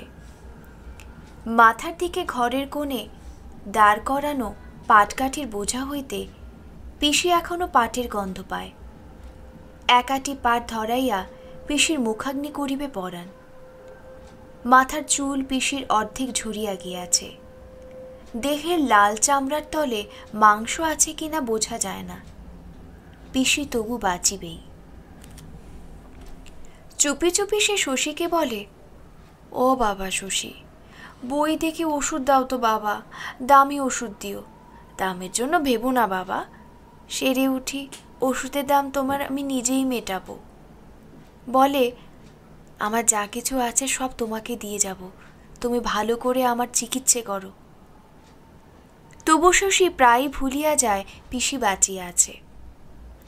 ইঞ্জেকশন দেবার সময় প্রত্যেকবার শশী মতিকে বলিয়াছে, আর তো জ্বর হবে না মতি। শশীর আশ্বাস সত্য হইলে এবছরের মতো মতিকে ম্যালেরিয়া ছাড়িয়াছে। ওদিকে যামিনী কবিরাজের বউ শশী যাহাকে সেনদিদি বলিয়া ডাকে পড়িয়াছে জ্বরে। যামিনী বিখ্যাত কবিরাজ, বহু দূরবর্তী গ্রামে তাহাকে চিকিৎসার জন্য ডাকা হয়। সিদ্ধির পাতা মেশাল দিয়া যামিনী যে চবনপ্রাশ প্রস্তুত করে তাহা নিয়মিত সেবন করিলে বৃদ্ধের দেহে যুবার ন্যায় শক্তি সঞ্চার হয়। মরিয়া গেলেও যামিনীর মকরধ্বজ রোগীর দেহে জীবন আনিয়া দিতে পারে। তারপর এই জীবনকে ধরিয়া রাখিবার জন্য যামিনীরই আদি ও অকৃত্রিম আবিষ্কার মহাকপিলাদি বটিকা সেবন করা বিধেয়। এই বটিকা প্রস্তুত করিতে 3 রাত্রি সময় লাগে। ইহা কখনো প্রস্তুত হইয়া থাকে না, কারণ তৈরি করিয়া রাখিলে এই মহা তেজস্কর ঔষধের গুণ সূর্যরশ্মি আকর্ষণ করিয়া লয়। সুতরাং যামিনীর মকরধ্বজের তেজে মৃতদেহে জীবন সঞ্চার হইলেও মহাকপিলাদি বটিকার অভাবে প্রাণটুকু যে সবসময় টিকিয়া থাকে এমন নয়। কিন্তু সে অপরাধ কি যামিনীর? রোগীর কপাল। মহাকপিলাদি বটিকা তৈরি করিতে মৃতরোগী পুনর্বার মরিয়া যাইবে বলিয়া যামিনী তাহার বিখ্যাত ও বিশিষ্ট মকরধ্বজ ব্যবহার করে না। বলে, লাভ কি হে বাপু, মহাকপিলাদি বটিকা তো প্রস্তুত নেই, রোগীকে না হয় বাঁচালাম, তারপর 3 দিন টেকাবো কি দিয়ে?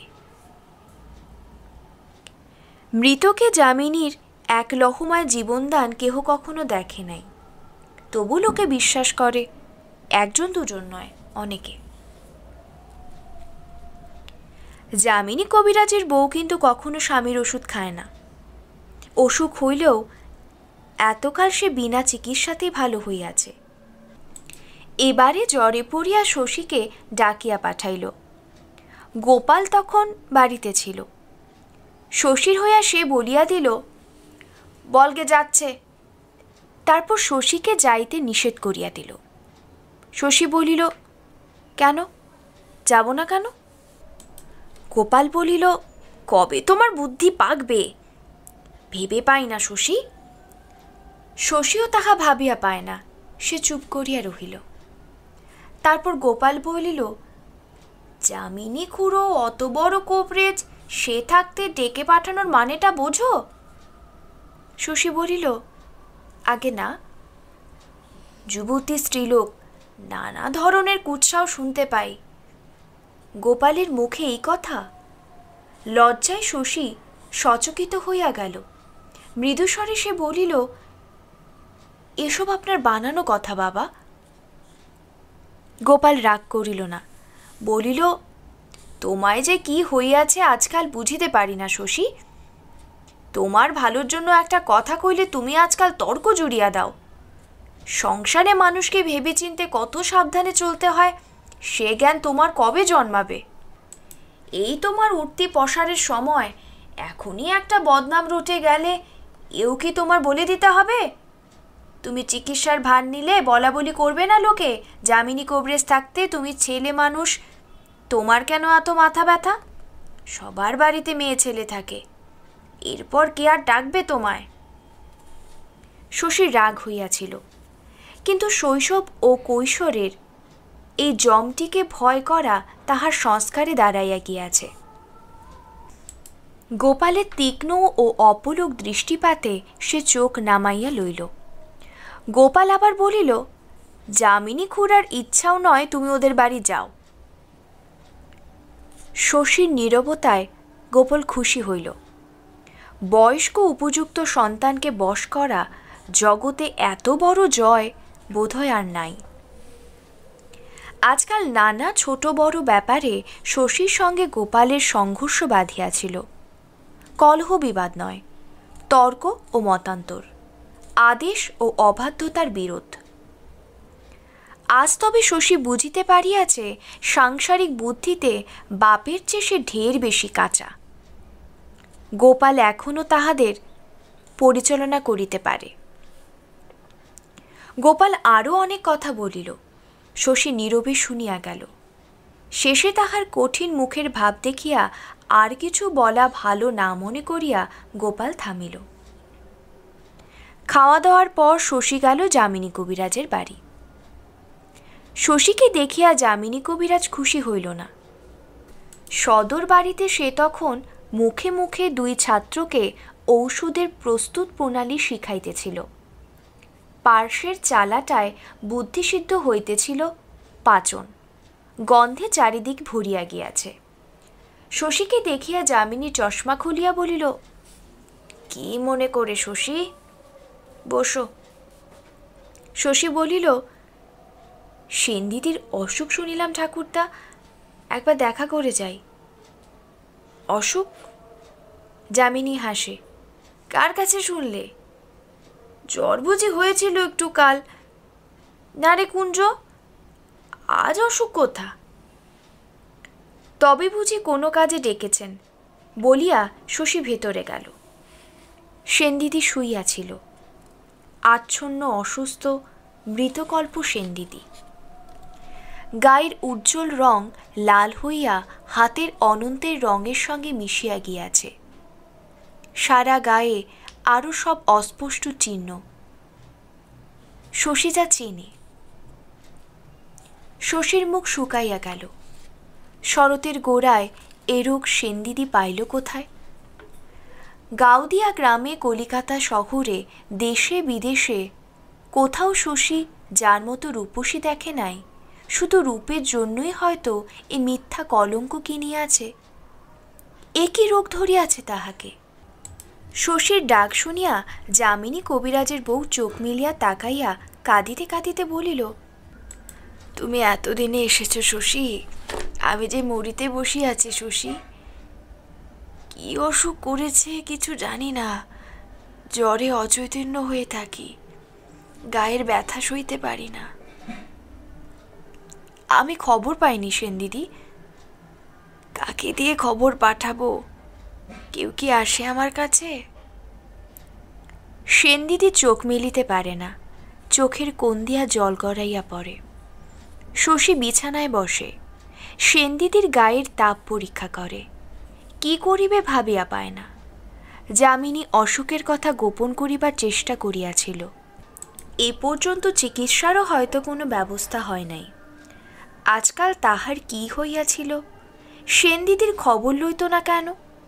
এই মলিন দুর্গন্ধ চাদরে আজ কতদিন না জানি তাহার সেনদিদি বিনা চিকিৎসায় পড়িয়া আছে।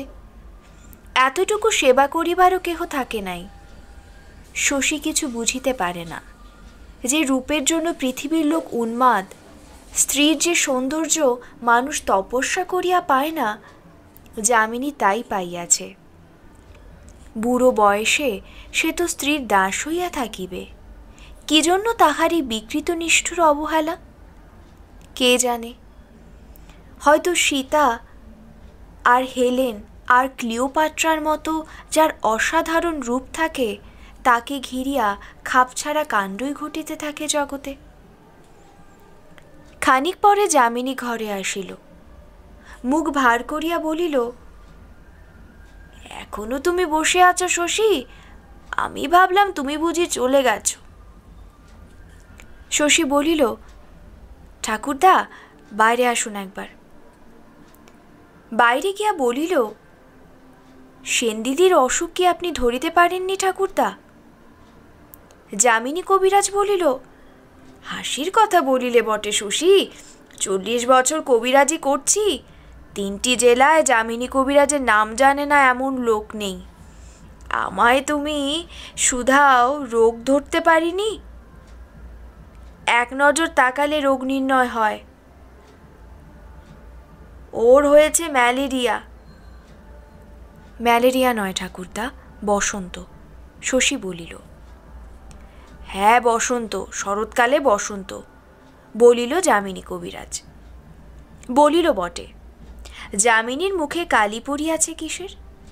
শশীর কাছে যামিনী যেন অভিমান করিতেছে, একটা পাণ্ডুর ভয় আর কালো চিন্তার রাশিকে গোপন করিবার অভিনয়। শশী কড়া সুরে বলিল, আমি সেনদিদির চিকিৎসার ভার নিলাম ঠাকুরদা। ছি ছি, আজ পর্যন্ত কিছুই করেননি? খায় নাকি আমার ওষুধ? শশী ঘরে গিয়া বসিল, কি ভাবিয়া যামিনীর ঘরের মধ্যে গিয়া দাঁড়াইয়া রহিল।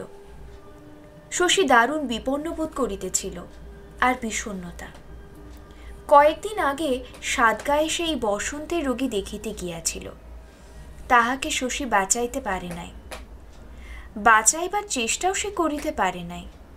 তাকে ডাকা হইয়াছিল একেবারে শেষ মুহূর্তে।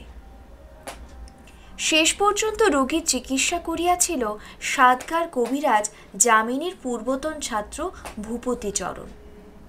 শশীর হঠাৎ মনে পড়িয়াছে, সেই রোগীটি মারা যাইবার পর যামিনী হাসিয়া বলিয়াছিল, আমার ছাত্র যাকে ছাড়পত্র লিখে দিল তাকে বাঁচাবে শশী, আমাদের শশে।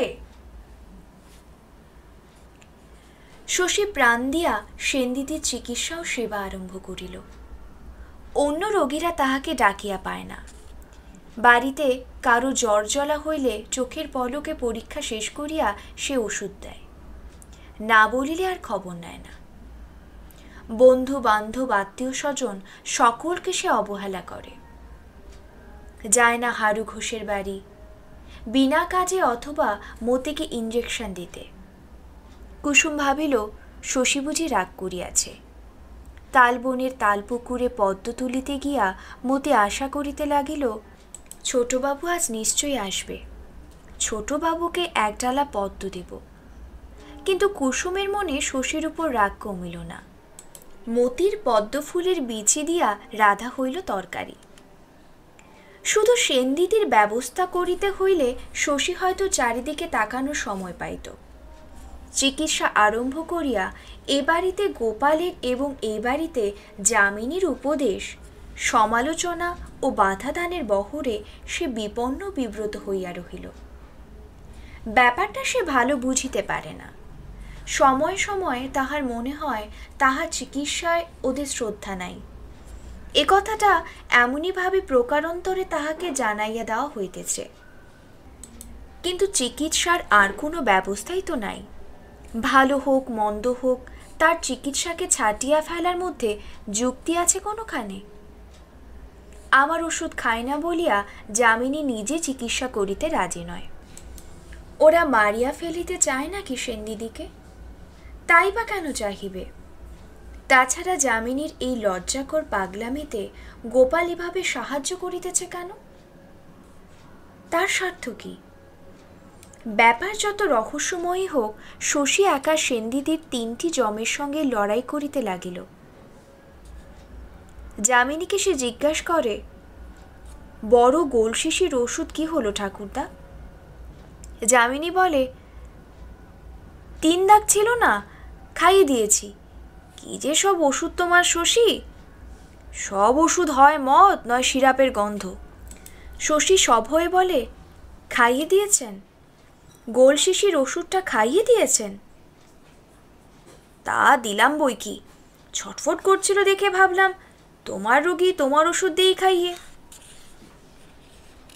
শশী রাগ করিয়া বলে, রোগী আমার নয় ঠাকুরদা, আমি চললাম, আপনার যা খুশি করুন। সে একসময় চলিয়া আসে, বাড়ির বাহিরে গিয়া গতি শ্লথ করিয়া দাঁড়ায়। মনে পড়ে সেনদিদির ভীরু কাতর চাহনি, একান্ত নির্ভরতা। শশী আবার ফিরিয়া যায়, বলে, ওটা যে গুটি বসবার ওষুধ, 7 দিন আগে ওই ওষুধটা দিয়েছিলাম, আপনি জানতেন না? যামিনীর মুখ কয়েকদিনে সম্ভবত দুশ্চিন্তাতেই শুকাইয়া পাংশু হইয়া গিয়াছে। সে চোখ মিটমিট করিয়া বলে, আমি কবরেজ মানুষ, তোমাদের ওষুধের আমি কি জানবো ভাই, আমি তো কিছুই জানি না। জানেন না তো আমায় না বলে ওষুধ খাওয়ালেন কেন?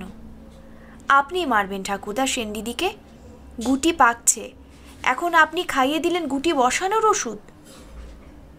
যামিনী কথা কয় না।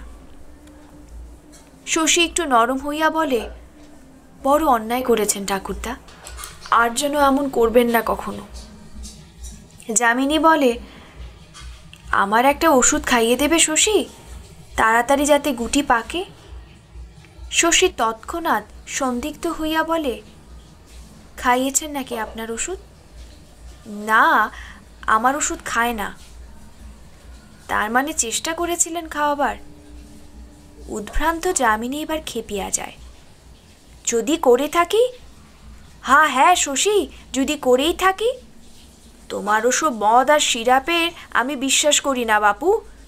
চিকিৎসা হচ্ছে, এই যদি তোমার বসন্তের চিকিৎসা হয়, পুঁথিপত্র খালে ভাসিয়া ঘরের ছেলে ঘরে গিয়া বসোগে যাও।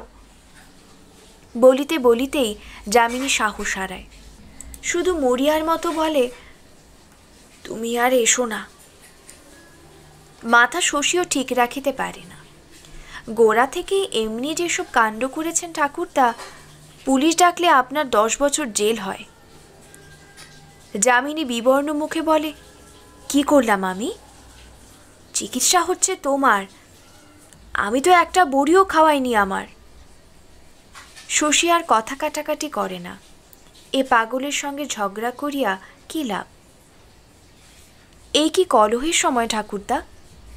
কলহ কে করছে বাপু? জ্ঞান হইলে যামিনী কবিরাজের বউ বলে, ঘরে কে শশী?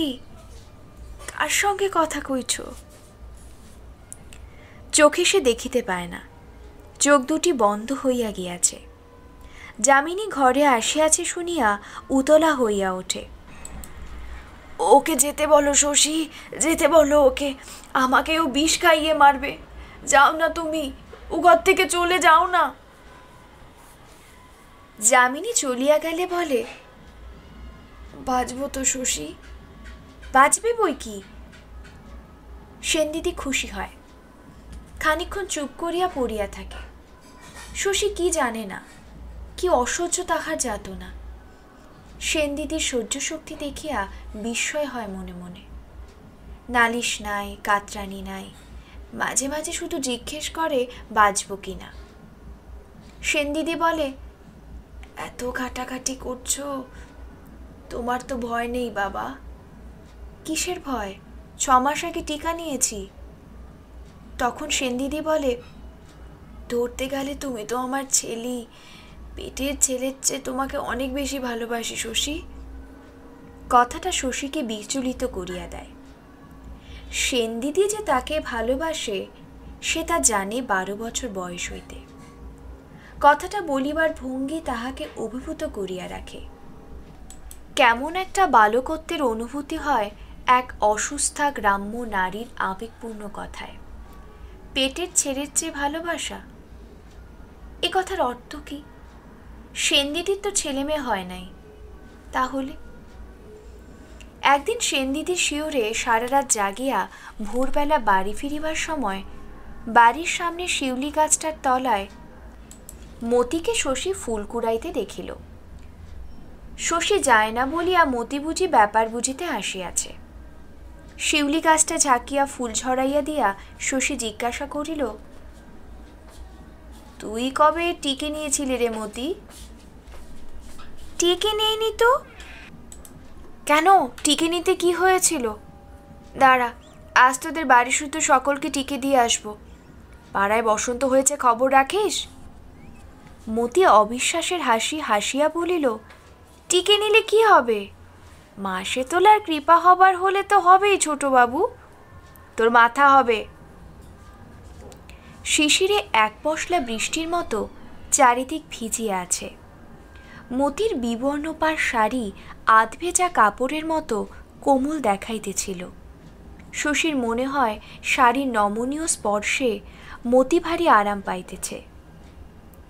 সকালবেলা রাত জাগা চোখে মতিকে যেন তার বয়সের চেয়ে অনেক বড় বলিয়া মনে হইতে লাগিল। ওকে দেখিতে দেখিতে সকালবেলা বিড়ি টানার আলস্য আরও মিষ্টি লাগিল শশীর। মতি বলিতেছিল, বউ বলে আপনি সাহেব মানুষ, ঠাকুর দেবতা মানেন না। সত্যি ছোটবাবু? না, সত্যি নয়, ঠাকুর দেবতা খুব মানি। শুনিয়া মতি যেন স্বস্তি পাইল। বউ আপনার নামে যা তা বলে? কি বলে? মতি মুচকাইয়া হাসিল। কত কি বলে।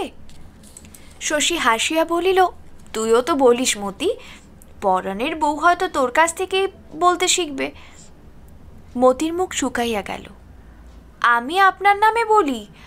আমি যদি আপনার নামে কিছু বলি আমার যেন ওলা ওঠা হয়। হয় হয় হয়, 3 সত্যি করলাম, ভগবান শুনো। শশী অবাক হইয়া বলিল, তুই তো আচ্ছা রে মতি, সকালবেলা ফুল তুলতে তুলতে ওলা ওঠার নাম করছিস। মতি এবার রাগ করিয়া বলিল, আমার যেন হয়। রোদ উঠিলে মতি বাড়ি গেল। শশী ভাবিল, এমন গেয় স্বভাব, দেখতে তো গেয় নয়।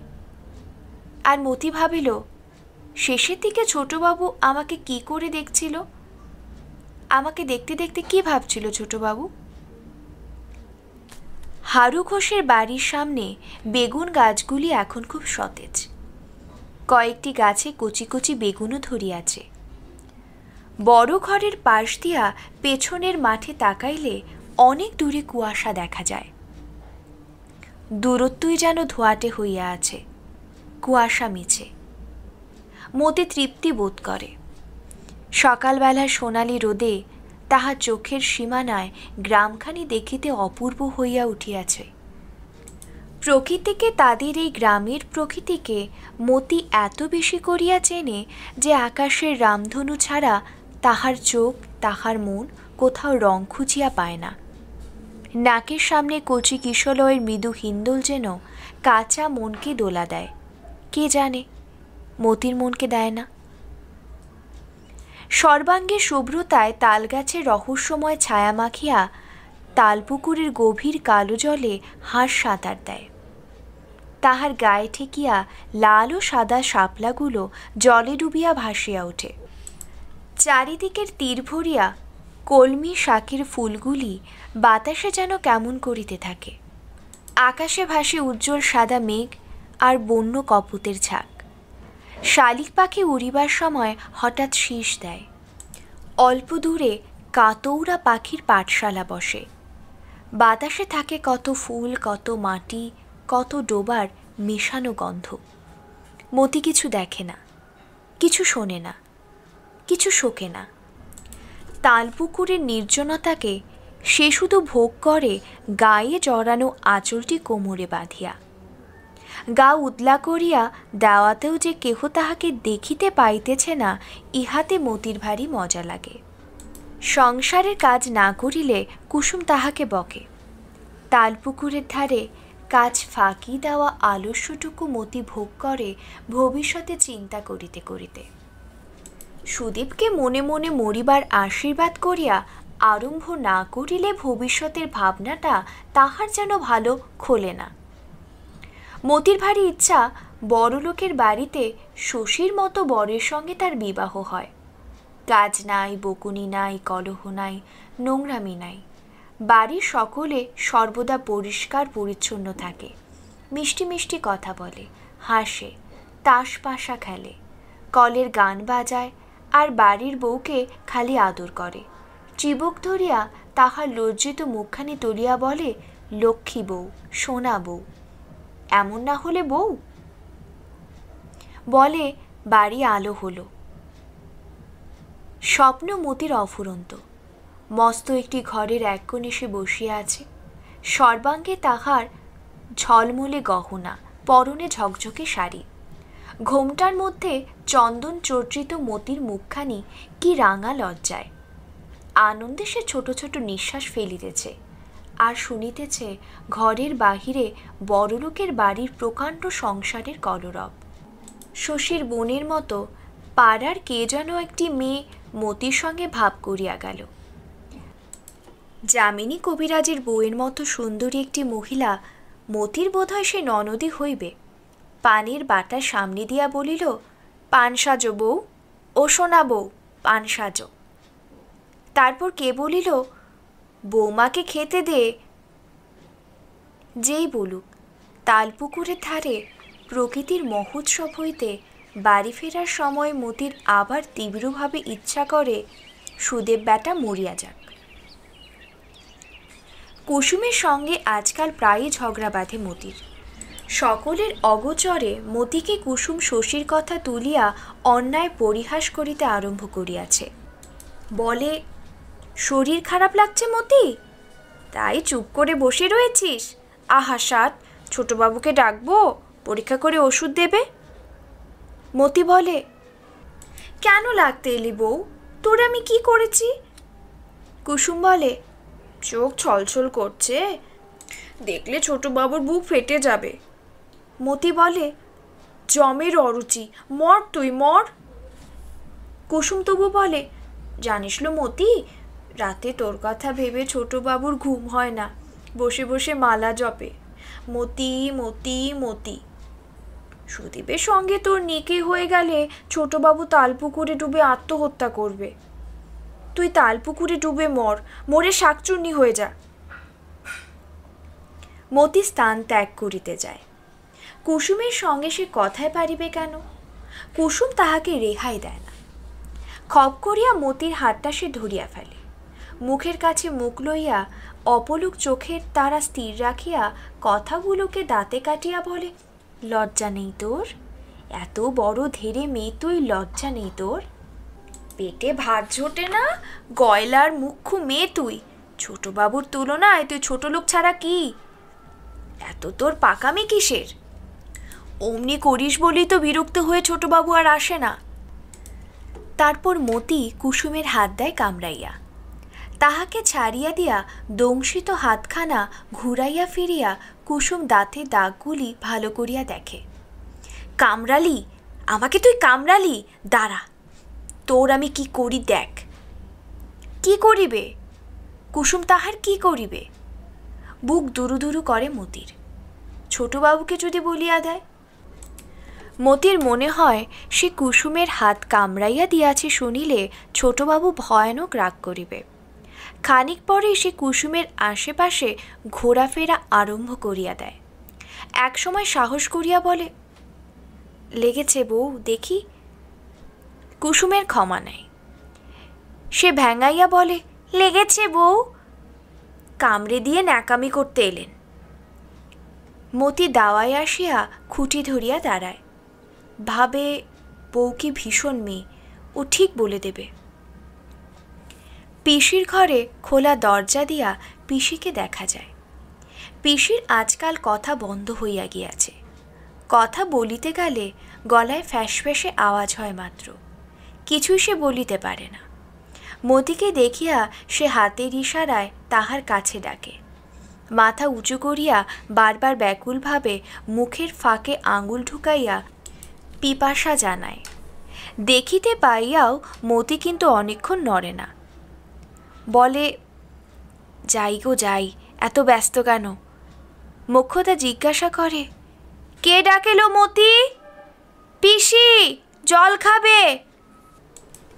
আপনারা শুনছেন মানিক বন্দ্যোপাধ্যায়ের লেখা বিখ্যাত উপন্যাস পুতুল নাচের ইতিকথা। এরই সাথে শেষ হলো পুতুল নাচের ইতিকথার প্রথম পর্ব। আমাদের চ্যানেলটিকে এখনও সাবস্ক্রাইব না করে থাকলে দয়া করে চ্যানেলটিকে সাবস্ক্রাইব করুন এবং কমেন্ট বক্সে লিখুন আপনাদের পছন্দের বইয়ের নাম। এবং আপনাদের সুবিধার্থে জানাচ্ছি যে প্রত্যেকটি উপন্যাসের জন্য কিন্তু আলাদা আলাদা করে প্লেলিস্ট করা আছে, যাতে আপনারা সহজেই পরের পার্টটা খুঁজে পান। সকলে ভালো থাকবেন এবং সকলকে ভালো রাখবেন।